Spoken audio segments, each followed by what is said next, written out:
നമ്മുടെ രക്ഷിതാവും കർത്താവുമായ യേശുക്രിസ്തുവിൻ്റെ പരിശുദ്ധമായ നാമം വാഴ്ത്തപ്പെടുമാറാകട്ടെ. പിന്നെയും നമുക്ക് ഈ വിശുദ്ധ ദിവസം ദൈവസന്നിധിയിലേക്ക് കടന്നു വരുവാനായിട്ട് സർവകൃപാലുവായ ദൈവം നല്ലൊരു അവസരം നൽകി. കഴിഞ്ഞ കുറേ ആഴ്ചകളായി നാം സമാഗമന കൂടാരത്തെ മുൻനിർത്തിക്കൊണ്ടാണ് വചനധ്യാനത്തിലേക്ക് പ്രവേശിച്ചത്. എന്നാൽ കഴിഞ്ഞ ആഴ്ച നമ്മൾ അതിൽ നിന്ന് അല്പം ഡീവിയേറ്റ് ചെയ്ത് സമകാലീനമായൊരു സബ്ജക്റ്റിലേക്ക് കടക്കുകയായിരുന്നു. അത് കടന്നപ്പോൾ തന്നെ ഞാൻ പറഞ്ഞിരുന്നു, അതിൻ്റെ തൊട്ട് തലേദിവസത്തെ മീറ്റിങ്ങിലും ആ സബ്ജക്റ്റ് തന്നെയാണ് സംസാരിച്ചത്. അപ്പോൾ അതിൻ്റെ ഒരു തുടർച്ച എന്നോണമാണ് നമ്മൾ പറഞ്ഞു തുടങ്ങിയത്. തുടർച്ച എന്നോണം പറഞ്ഞു തുടങ്ങിയെങ്കിലും പൂർണ്ണമായും അതിൻ്റെ കണ്ടിന്യൂവേഷനിലേക്ക് നമുക്ക് പോകാൻ കഴിഞ്ഞില്ല. പകരം ദൈവത്തിൻ്റെ ആത്മാവ് നമുക്ക് ഗൗരവമായ മറ്റു പല കാര്യങ്ങളെയും ധരിപ്പിച്ചു, അല്ലേ? ദൈവത്തിൻ്റെ ആത്മാവ് മറ്റു പല കാര്യങ്ങളെയും നമ്മെ ധരിപ്പിച്ചു. അതും കഴിഞ്ഞ് അതിനടുത്ത ദിവസം വെനസ്ഡേയിൽ വീണ്ടും കൂടിയപ്പോൾ ആ കാര്യം തന്നെ കണ്ടിന്യൂ ചെയ്തു. വെനസ്ഡേയിലെ മെസ്സേജിൽ അതിൻ്റെ ഗൗരവതരമായ ചില ഭാഗങ്ങൾ അവതരിപ്പിച്ചു. അതായത് ഇപ്പോൾ സോഷ്യൽ മീഡിയയിൽ വളരെ വൈറലായിട്ടുള്ളൊരു സബ്ജക്റ്റാണ്. പെന്തക്കോസ്റ്റ് സമൂഹത്തിൻ്റെ നടുവിൽ അവർ ഈ ഓർണമെൻറ്റ്സ് ഒക്കെ ധരിക്കണമോ, അതായത് എക്സ്റ്റേണൽ ഡെക്കറേഷൻസുമായി ബന്ധപ്പെട്ട കാര്യങ്ങൾ, അത് വലിയ ഡിസ്കഷനായിട്ട് അങ്ങനെ മാറിപ്പോയി. അപ്പോൾ ആ സമയത്താണ് സ്വർഗത്തിലെ ദൈവം നമുക്ക് തന്ന ബോധ്യങ്ങൾക്കനുസരിച്ച് നമ്മൾ ആ കാര്യങ്ങളെ പറഞ്ഞു തുടങ്ങിയത്. സാധാരണഗതിയിൽ ഇങ്ങനത്തെ ടോപ്പിക്ക് നമ്മൾ ഡയറക്റ്റ് പറയാറില്ല, പ്രസംഗിക്കാറില്ല. കാരണം ഇത് ഉപയോഗിക്കുന്നവരും ഉപയോഗിക്കാത്തവരൊക്കെ നമ്മുടെ സൗഹൃദ വലയങ്ങളിലുണ്ട്. ഇത് രക്ഷയുമായി ബന്ധപ്പെട്ട ഒരു വിഷയമായിട്ട് നമ്മൾ പരിഗണിക്കാറില്ല. ഈ ബാഹ്യാലങ്കാരങ്ങൾ എന്ന് പറയുന്ന വിഷയവും രക്ഷയുമായിട്ട് കണക്ട് ചെയ്ത് നമ്മൾ പറയാറുണ്ട്. ഇതും രക്ഷയുമായിട്ടൊരു ബന്ധമില്ലെന്നുള്ളത്. അത് കഴിഞ്ഞ ദിവസങ്ങളിലെ മെസ്സേജുകളിൽ, ഇന്നലെ വൈകിട്ടത്തെ മെസ്സേജിലും ഒക്കെ അത് നമ്മൾ സ്ഥാപിക്കാനായിട്ട് ശ്രമിച്ചിട്ടുണ്ട്. ദൈവവചനം വെച്ചിട്ട് ആ കാര്യം പ്രൂവ് ചെയ്യാനായിട്ട് നമുക്ക് സാധിച്ചു. അപ്പം എല്ലാ കാലത്തും നമ്മൾ പറയുന്നൊരു കാര്യമാണ്, രക്ഷ എന്ന് പറയുന്നത് തികച്ച് സൗജന്യമായൊരു കാര്യമാണ്. അവിടെ കണ്ടീഷൻസ് ഒന്നുമില്ല. നാം കേൾക്കുന്ന സുവിശേഷമാണ് നമ്മെ രക്ഷിക്കുന്നത്. നമ്മൾ ഏത് പശ്ചാത്തലത്തിലാണെങ്കിലും ഏത് പരിതസ്ഥിതിയിലാണെങ്കിലും അവിടേക്ക് ഇറങ്ങി വന്ന് നമ്മുടെ കർത്താവ് നമ്മെ രക്ഷിക്കുകയാണ്. അവിടെ നിന്നാണ് രക്ഷകൻ. യേശുക്രിസ്തു രക്ഷകനാണ്. അങ്ങനെ നമ്മെ രക്ഷിച്ച് തൻ്റെ പദ്ധതിയുടെ ഭാഗമായിട്ട് നമ്മെ കൊണ്ടുവരികയാണ്. അങ്ങനെ കൊണ്ടുവന്നതിന് ശേഷം സകല സത്യത്തിലും വഴി നടത്തുന്ന പരിശുദ്ധാത്മാവ് ഹൃദ്യമായി നമ്മോട് സംസാരിക്കും. നിന്നെ രക്ഷിച്ചവനോട് ചേരുവാൻ നിനക്ക് പ്ലാനുണ്ടോ എന്നുള്ള ചോദ്യം വരും. അങ്ങനെ രക്ഷിച്ചവനോട് ചേർന്നെങ്കിൽ മാത്രമേ ക്രിസ്തീയ ജീവിതം നയിക്കാൻ കഴിയൂ. ക്രിസ്തീയ ജീവിതം അവിടെ ആരംഭിക്കാൻ പോവുക. ഇപ്പോൾ പാപത്തിൽ നിന്ന് നാം രക്ഷപ്പെട്ടു വന്നു. യെസ്, അത് കറക്റ്റായ കാര്യമാണ്. എന്നാൽ ഒരു ക്രിസ്തീയ ജീവിതം നയിക്കണമെങ്കിൽ, ആ ദൈവികമായ പ്രൊട്ടക്ഷനിലേക്ക് നമ്മൾ വരണമെങ്കിൽ, ദൈവത്തിൻ്റെ കാര്യപരിപാടിയുടെ ഭാഗമായി തീരണമെങ്കിൽ, സിയോനിലേക്കുള്ള തേജസ്സിൻ്റെ രത്നങ്ങളുടെ ഭാഗമായി തീരണമെങ്കിൽ വിശ്വാസ സ്നാനത്തിൽ രക്ഷകനോട് ചേരേണ്ടതുണ്ട്, ക്രിസ്തുവിനെ ധരിക്കേണ്ടതുണ്ട്. അങ്ങനെ അനവധി കാര്യങ്ങൾ അവിടെ പറഞ്ഞു വരാനുണ്ട്. ആ കാര്യങ്ങളൊക്കെയാണ് നമ്മൾ കഴിഞ്ഞ ദിവസങ്ങളിൽ പറഞ്ഞുകൊണ്ടിരുന്നത്. അപ്പോൾ അതിനോടുള്ള ബന്ധത്തിൽ ഗൗരവതരമായൊരു വാക്യം നമ്മൾ റേസ് ചെയ്തു കഴിഞ്ഞ ദിവസങ്ങളിൽ. കഴിഞ്ഞ വെനസ്ഡേയിലും കഴിഞ്ഞ സാറ്റർഡേയിലും ഒക്കെ നമ്മൾ ആ വാക്യം പറഞ്ഞു. യോഹന്നാൻ 6:44, വളരെ മനോഹരമായ വാക്യം. അതായത്, എൻ്റെ പിതാവിനാൽ ആകർഷിക്കപ്പെട്ടിട്ടല്ലാതെ ആർക്കും എൻ്റെ അടുക്കൽ വരുവാൻ കഴിയുകയില്ല. അത് കർത്താവ് യേശുക്രിസ്തു ക്രൂശിക്കപ്പെടുന്നതിന് മുൻപ് പറഞ്ഞ വാക്യമാണ്. സുവിശേഷങ്ങളുടെ ഭാഗമല്ലേ അത്? അതായത്, അന്നത്തെ പരിതസ്ഥിതിയിൽ യഹൂദ മതം തലയ്ക്ക് പിടിച്ച് നടക്കുന്ന സദൂക്യരും പരീശന്മാരും മറ്റ് ശാസ്ത്രിമാരും എന്ന് വേണ്ട പൗരോഹിത്യ മേഖലയിലുള്ളവരൊക്കെ ഉണ്ടല്ലോ, പ്രമാണിമാരൊക്കെ ഉണ്ടല്ലോ. ഇങ്ങനെയുള്ള ആളുകളൊക്കെ രക്ഷകനായ ക്രിസ്തുവിൻ്റെ അടുക്കിലേക്ക് ആ സമയത്ത് എത്തുക എന്ന് പറഞ്ഞാൽ ഈസിയല്ല. പിതാവിനാൽ ആകർഷിക്കപ്പെട്ട് വന്നെങ്കിൽ മാത്രമേ എത്തിപ്പെടാൻ കഴിയൂ. അങ്ങനെ അബ്രഹാമിൻ്റെ സന്തതി പരമ്പരയെ പിതാവായ ദൈവം ആകർഷിക്കുന്നുണ്ട്. പക്ഷേ അവർക്ക് അവരുടെ കണ്ണാലെ കാണുന്ന ആ കാഴ്ചയിൽ രക്ഷകനായ ക്രിസ്തുവിൻ്റെ അടുക്കിലേക്ക് അടുക്കാൻ കഴിയുന്നില്ല. അവരുടെ ആ നോട്ടത്തിൽ അവന് രൂപഗുണമില്ല, കോമളത്വമില്ല, കണ്ടാൽ ആഗ്രഹിക്കത്തക്ക ഒന്നുമില്ല. വരണ്ട നിലത്ത് ഇളയ തൈ പോലെ വളർന്നു നിൽക്കുകയാണ്. ചുറ്റും വളർന്നു നിൽക്കുന്ന തൈകളോ അത് കുറേ മുക്കുവന്മാർ. അതിനോട് ചേർന്ന് നിൽക്കുന്നതൊക്കെയോ കുറേ ചുങ്കക്കാരും പാവികളും അങ്ങനെ ഇങ്ങനെയൊക്കെയുള്ള പാർശ്വവൽക്കരിക്കപ്പെട്ട ആൾക്കാർ. സമൂഹത്തിൽ പാർശ്വവൽക്കരിക്കപ്പെട്ട ആളുകളാണ് ചുറ്റും ചേർന്ന് നിൽക്കുന്നത്. ആ കാഴ്ച കണ്ടിട്ട് എടുത്തു ചാടി, ഇതാ ഗുരു, ഇതാ രക്ഷകൻ, ഇതാ മെഷിക ഞങ്ങളെ കൂടെ അങ്ങ് പോയേക്കാം എന്ന് തറവാടിയായ ഒരു യഹൂദന് ചിന്തിക്കാൻ പറ്റുമോ? അവനങ്ങനെ ചിന്തിക്കാവുന്ന പശ്ചാത്തലങ്ങളൊന്നും അവിടെ കാണുന്നില്ലെന്നേ. ആടയാഭരണങ്ങളോ അതിൻ്റെ തൊങ്ങലുകളോ അതിൻ്റെ ലൈറ്റും പുകയൊന്നും അവിടെ കാണാനില്ല. നമ്മുടെ കൂട്ടായ്മയിൽ ഇവിടെ വന്നു കഴിഞ്ഞാൽ ലൈറ്റൊന്നുമില്ല, പുകയൊന്നുമില്ല. കാര്യമായിട്ട് നമ്മുടെ ഉദ്ദേശിമാർ രണ്ടുപേരും അവിടെ ഇരിപ്പുണ്ട്. അവരുടെ കയ്യിൽ ഒരു പുകക്കുഴലും ഇല്ല. പുക അടിച്ചു കയറ്റി വിടുന്ന പരിപാടിയൊന്നും അവർക്ക് അറിയില്ലെന്ന് എനിക്ക് തോന്നണേ. അറിയാമായിരുന്നെങ്കിൽ ന്യൂസിലാൻഡിലെ സഭ ഇപ്പം ഇങ്ങനെയൊന്നും ഇരിക്കില്ല. ചില പുകയൊക്കെ അടിച്ച് പറപ്പിക്കുകയായിരുന്നെങ്കിൽ ജനം ഇടിച്ചു കയറി വന്നേനെ. പുകയില്ലാത്ത സഭയിലേക്ക് ഇന്നത്തെ കാലത്ത് ആളുകൾ വരില്ല. പുക എന്ന് പറഞ്ഞാൽ മനസ്സിലായോ? അതായത് ഈ നേപ്പാളിൽ ചെന്ന് കഴിഞ്ഞാൽ അവിടെ നമുക്ക് ടീ ടൈമിൽ കിട്ടുന്ന ഒരു സാധനമാണ് പുക. ആ പുകയല്ല, ഇത് ചുമ്മാ പുകയുടെ കാര്യമാണ് പറഞ്ഞത്. പുകയടിച്ച് പറപ്പിക്കുക, ലൈറ്റിട്ട് മിന്നിക്കുക. എൻ്റെ ചെറുപ്പത്തിൽ ഈ ടോർച്ച് കൈ കിട്ടുമ്പോൾ അത് ഞാൻ തെളിച്ചിട്ട് ഇങ്ങനെ ഇട്ട് മിന്നിക്കുമായിരുന്നു. അപ്പം അവിടെ ആരെങ്കിലുമൊക്കെ ഉണ്ടെങ്കിൽ അവർ ദേഷ്യപ്പെടും. ഇവിടെ ചെറുക്ക മര്യാദയ്ക്ക് അത് ഓഫ് ചെയ്ത് വെക്ക്, ആളുകളുടെ കണ്ണ് പോകുമെന്ന് പറയും. നമുക്കൊരു രസമാണ്, ഒരു ഹരമാണ്. അത് ആ പ്രായത്തിൻ്റെ ആയിരിക്കാം. നിങ്ങളിൽ ആരെങ്കിലും അങ്ങനെയൊക്കെ ചെയ്തിട്ടുണ്ടോ എന്ന് എനിക്കറിയില്ല. ഈ ടോർച്ച് തെളിച്ചിട്ട് കയ്യിൽ ഇവിടെ വെച്ചിട്ട് കൈ ഇവിടെയൊക്കെ ഇങ്ങനെ ചുവന്ന നിറത്തിലാക്കുക, അതുപോലെ മിന്നിച്ച് വേറെ അവരുടെ കണ്ണിനത് അസ്വസ്ഥതയെന്ന് നമുക്കറിയില്ല. ശിശുവല്ലേ. അതുപോലെ ശിശുക്കൾ ഒരുമിച്ച് കൂടുന്ന ഇടങ്ങളിലാണ് ഈ പുക പൊങ്ങുന്നതും അതുപോലെ ലൈറ്റ് ഇട്ട് കറക്കുകയൊക്കെ ചെയ്യുന്ന സ്ഥലങ്ങളെന്ന് പറയുന്നത്. വചനം പറയുന്ന ശിശുക്കളല്ല, ഇത് ചുമ്മാ ഒരു തരം ശിശുക്കൾ. അത്തരം ശിശുക്കൾ ലക്ഷോപലക്ഷം അവിടെ ഇടങ്ങളിലൊക്കെ കൂടുന്നുണ്ട്. അത്തരം കാര്യങ്ങളല്ല ഞാൻ പറഞ്ഞത്. ഞാൻ പറഞ്ഞു വന്നത്, യഹൂദന്മാരെ സംബന്ധിച്ച് കർത്താവ് യേശുക്രിസ്തുവിലേക്ക് ഉറ്റുനോക്കുമ്പോൾ കാര്യമായിട്ടൊന്നും കാണാനില്ല. എന്നാൽ അവരിൽ ചിലർക്ക് മനസ്സിലായി അവൻ്റെ വാക്കുകൾ ലാവണ്യ വാക്കുകളാണെന്ന്. അത് ഞങ്ങളുടെ അന്നാസും കയ്യഫാസൊന്നും പറയുന്ന പോലെയല്ല. അതിനകത്തൊരു ആധികാരികതയുണ്ട്, അതിനകത്ത് ഒരു അതോറിറ്റി ഉണ്ടെന്നുള്ളത് തിരിച്ചറിഞ്ഞവരുണ്ട്. എല്ലാവരും തിരിച്ചറിഞ്ഞില്ലെന്ന് മാത്രം. യോഹന്നാൻ 6:44 മുൻനിർത്തിയാണല്ലോ ഇപ്പം ഞാൻ സംസാരിച്ചത്. കർത്താവിൻ്റെ ക്രൂശീകരണത്തിന് മുൻപും ആ വാക്യം ലൈവാണ്. അപ്പോൾ ആ സമയത്ത് അത് എങ്ങനെ പരിഗണിക്കണമെന്നുള്ളതാണ് ഇപ്പം ഞാൻ പറഞ്ഞു വന്നത്. അത് കഴിഞ്ഞിട്ട് ക്രൂശീകരണം സംഭവിച്ചല്ലോ.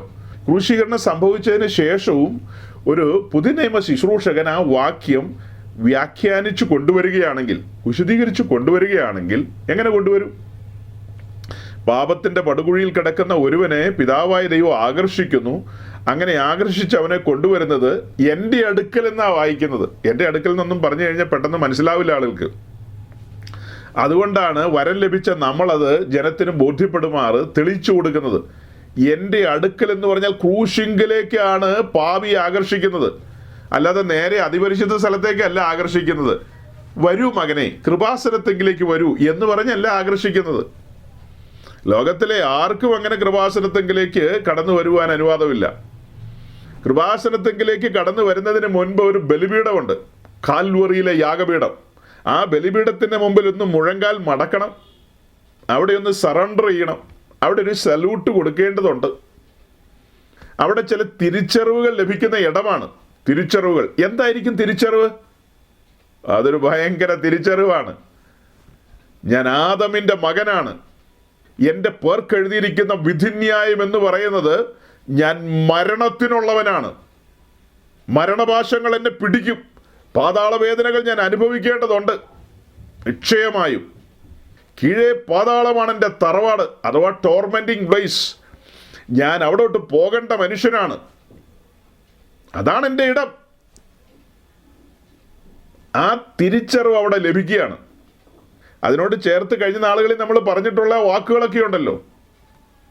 ആ കൈവിടപ്പെട്ടു പോകുന്ന നിമിഷങ്ങൾ, മനുഷ്യപുത്രൻ്റെ അധരത്തിൽ നിന്ന് വന്ന സ്വരം എന്താ? എൻ്റെ ദൈവമേ, എൻ്റെ ദൈവമേ എന്നുള്ള വിലാപസ്വരം. ഏലി ഏലി ലമ്മാ ശബക്താനി എന്നുള്ള സ്വരം.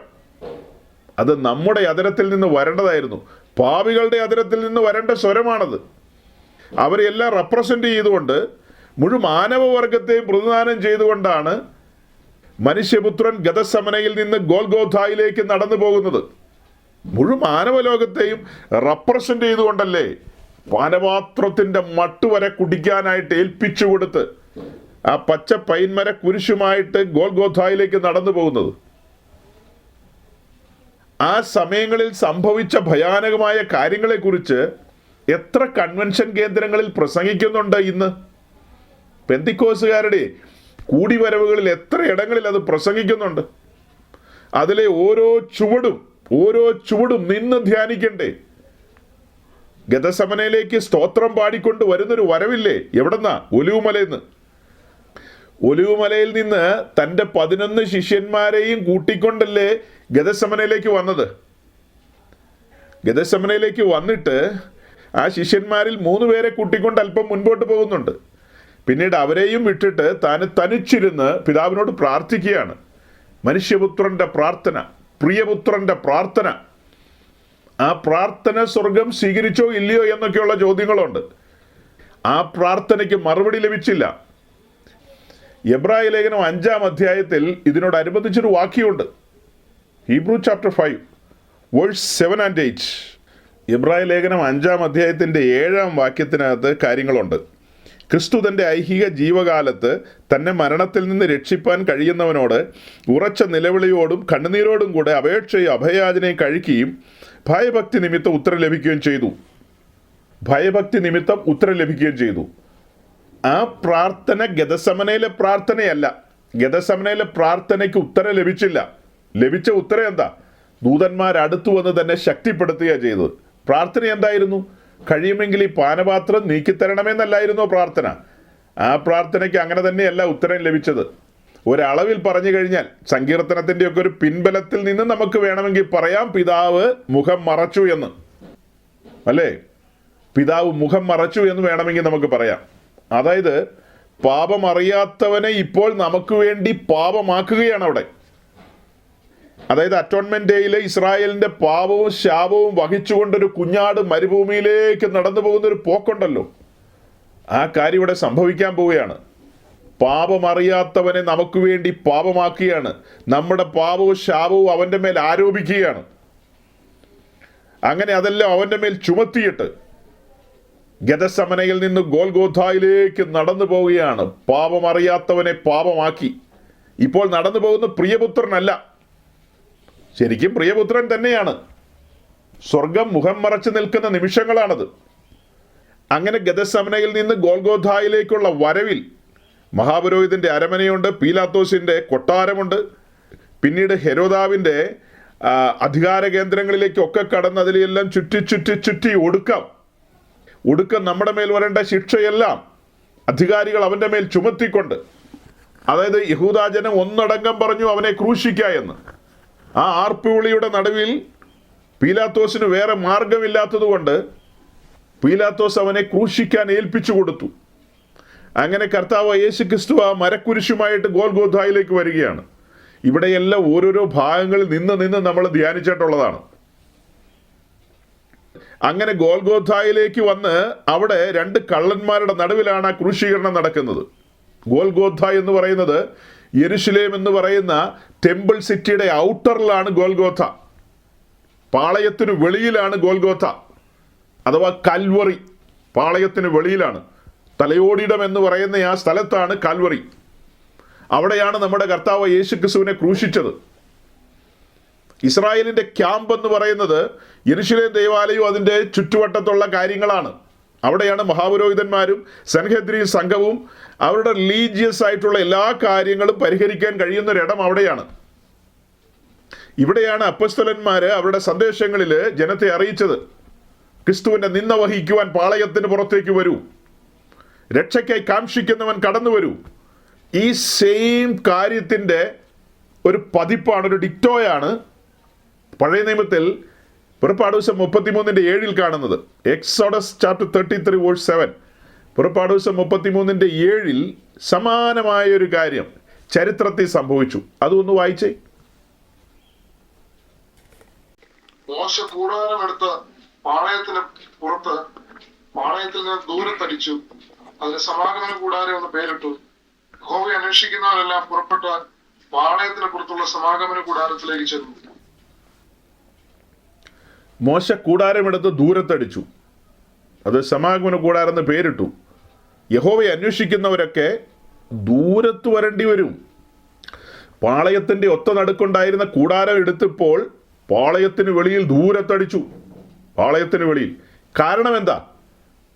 അവർക്ക് പ്രമാണം കൊടുത്ത സമയത്ത് വ്യക്തമായ നിഷ്കർഷയുണ്ടായിരുന്നു. എന്തായിരുന്നു? നിങ്ങളുടെ പാളയം മലിനമാകരുത്, സൈന്യങ്ങളുടെ ദൈവമായ യഹോവ നിങ്ങളുടെ പാളയത്തിലുണ്ട്. പാളയത്തിൻ്റെ ഒത്ത നടുക്ക് സൈന്യങ്ങളുടെ ദൈവമായ യഹോവയുണ്ടെന്നുള്ളതാണ് പ്രമാണം ലഭിച്ചപ്പോൾ. പിന്നത്തെ കാര്യം പ്രമാണമൊക്കെ ലഭിച്ച് സമാഗമന കൂടാരം അവരുടെ നടുവിലേക്ക് വന്ന ആ സമയത്ത്. അപ്പോൾ ഇപ്പോൾ പറയുന്ന ഈ സമാഗമന കൂടാരം ഏതാ? ആ സമയത്ത് സമാഗമന കൂടാരം എന്ന നിലയിൽ പരിഗണിക്കുന്നത് ദൈവത്തിൻ്റെ ദാസനായ, ദൈവത്തിൻ്റെ നാവായ പ്രതിപുരുഷൻ എന്നുള്ള നിലയിൽ ഇസ്രായേലിനെ നയിക്കാനായിട്ട് തിരഞ്ഞെടുത്ത മോശയുടെ കൂടാരമാണ്. അതിൽ പാർക്കുന്ന മോശയുമായി ബന്ധപ്പെട്ടാണ് ദൈവം അവരോട് ഇടപെടുന്നത്. അപ്പോൾ മോശ പാർത്തിരുന്ന ആ കൂടാരത്തെ ആ ഒരു നിലയിലാണ് അന്നേരം പരിഗണിക്കുന്നത്, ഒരു ഷോർട്ട് ടൈമിലേക്ക്. പിന്നത്തേതിൽ അവർക്ക് പ്രമാണം ലഭിച്ച് പ്രമാണപ്രകാരം കൂടാരം നിർമ്മിച്ചതും മറ്റു കാര്യങ്ങളും ഒക്കെ നമ്മളുടെ ടാബർനാക്കിൾ സ്റ്റഡിയിൽ നടന്നുകൊണ്ടിരിക്കുന്ന ഭാഗമാണ് ചാപ്റ്റർ 32, 33, 34 എന്ന് പറയുന്നത്. ആ കാര്യങ്ങളെ പെൻഡിങ്ങിൽ വെച്ചിട്ടാണ് നമ്മളിപ്പോൾ ഈ ബാഹ്യാലങ്കാരങ്ങളെ കയറി പിടിച്ചത്. നമ്മൾ ബാഹ്യാലങ്കാരങ്ങൾ എന്നുള്ള വിഷയം പറഞ്ഞു വന്നാൽ അതിനകത്ത് ഗൗരവതരമായ ആത്മീയ വിഷയങ്ങളുണ്ടാവും. ചുമ്മാ മാലയും കമ്മലും പറഞ്ഞ് അവസാനിപ്പിക്കുകയല്ല. നോക്കണം, നമ്മൾ പറഞ്ഞു വന്നപ്പോൾ ഗൗരവമായ കാര്യത്തിൻ്റെ ചുരുളുകൾ അഴിഞ്ഞു വരുന്നത്. അന്ന് ഇസ്രായേലിൻ്റെ പാളയത്തിൽ കാളക്കുട്ടിയെ ഉണ്ടാക്കി. ആത്മാവായ ദൈവത്തെക്കുറിച്ച് ബോധ്യമുള്ള ജനം ആത്മസ്വരൂപിയായ ദൈവത്തെ വെറും കാളക്കുട്ടിയായിട്ട് ചിത്രീകരിച്ചു. ദൈവത്തിൻ്റെ കോപം ജ്വലിച്ചു. അല്ലേ, ദൈവിക ന്യായവിധിയോടെ വെളിപ്പെട്ടു.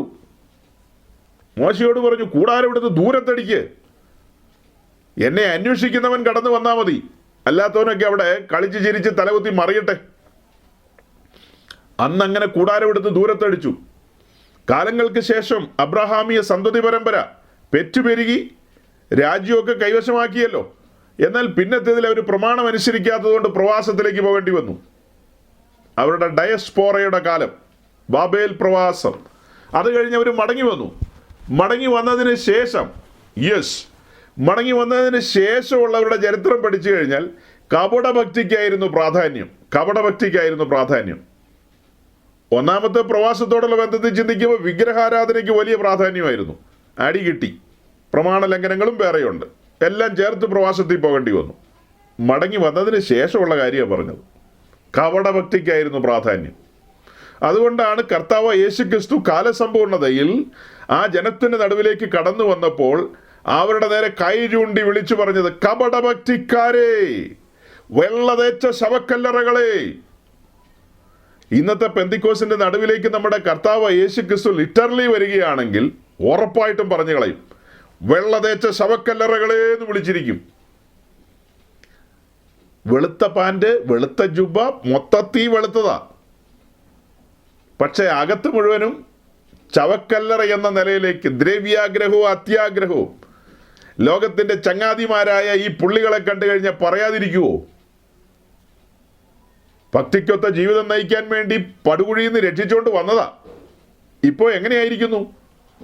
ഇപ്പോൾ അവർ ലോകത്തിന്റെ സ്നേഹിതന്മാരായി മാറിയിരിക്കുകയാണ്. യഹൂദന്മാർ ഒരു സമയം കഴിഞ്ഞപ്പോൾ കൈസറുടെ ചങ്ങാതിയായി പോയ കണ്ടില്ലേ? അതുപോലെ തന്നെയാണ് ഇന്നത്തെ പെന്തിക്കോസിൽ ലോകത്തിന്റെ ചങ്ങാതിമാരായി മാറിയിരിക്കുകയാണ്. അപ്പോൾ എന്താ നമ്മൾ പറഞ്ഞു വന്നത്? അങ്ങനെ പ്രവാസാനന്തരം മടങ്ങി വന്ന ഇസ്രായേലിന്റെ നടുവിൽ യെരൂശലേം ദേവാലയം വീണ്ടും പുനർനിർമ്മിക്കുകയൊക്കെ ചെയ്തല്ലോ. കാലങ്ങൾ കടന്നുപോയി. യെരോദാവ് അതിന് അറ്റകുറ്റമൊക്കെ തീർത്ത് യെരോദാവ് അത് പിന്നെയും ഭയങ്കരമായ നിലയിൽ പുതുക്കി പണിതു. അതൊക്കെ ശരി തന്നെ. പക്ഷേ തൻ്റെ തീഷ്ണതയുള്ള 7 കണ്ണുകൊണ്ട് നോക്കണ്ടവൻ നോക്കിയപ്പോൾ അത് കള്ളന്മാരുടെ ഗുഹയെന്നാ കണ്ടത്. കള്ളന്മാരുടെ ഗുഹ. ഭയങ്കര പാട്ടും പ്രാർത്ഥനയും അന്യഭാഷയൊക്കെയാ. പക്ഷേ അത് കള്ളന്മാരുടെ ഗുഹയെന്നാണ് കണ്ടത്. ചാട്ടവാറെടുത്തു. അങ്ങനെയല്ലേ നമ്മൾ കാണുന്നത്? യെരൂശലേം ദേവാലയം ശുദ്ധീകരിക്കാൻ ചാട്ടവാറെടുത്തെന്ന്. ഇന്നും വില കൊടുത്തവൻ തൻ്റെ മന്ദിരങ്ങൾ അശുദ്ധമായി കഴിഞ്ഞാൽ ചാട്ടവാറെടുക്കും. തൻ്റെ അഭിഷിക്തന്മാരിലൂടെ ചാട്ടവാറ് വെളിപ്പെടും. അതാണ് ഈ മെസ്സേജുകളിലൂടെ വെളിപ്പെട്ട് വരുന്നത്. ചാട്ടവാറുകളാണ് വെളിപ്പെട്ട് വരുന്നത്. അല്ലാതെ കേൾവിക്കാരെല്ലാം പിടിച്ച് ഉമ്മ വെച്ച് എണ്ണയൊക്കെ പൂശി സുഖമാണോ എന്നൊക്കെ ചോദിക്കുന്ന അതൊക്കെ വിട്.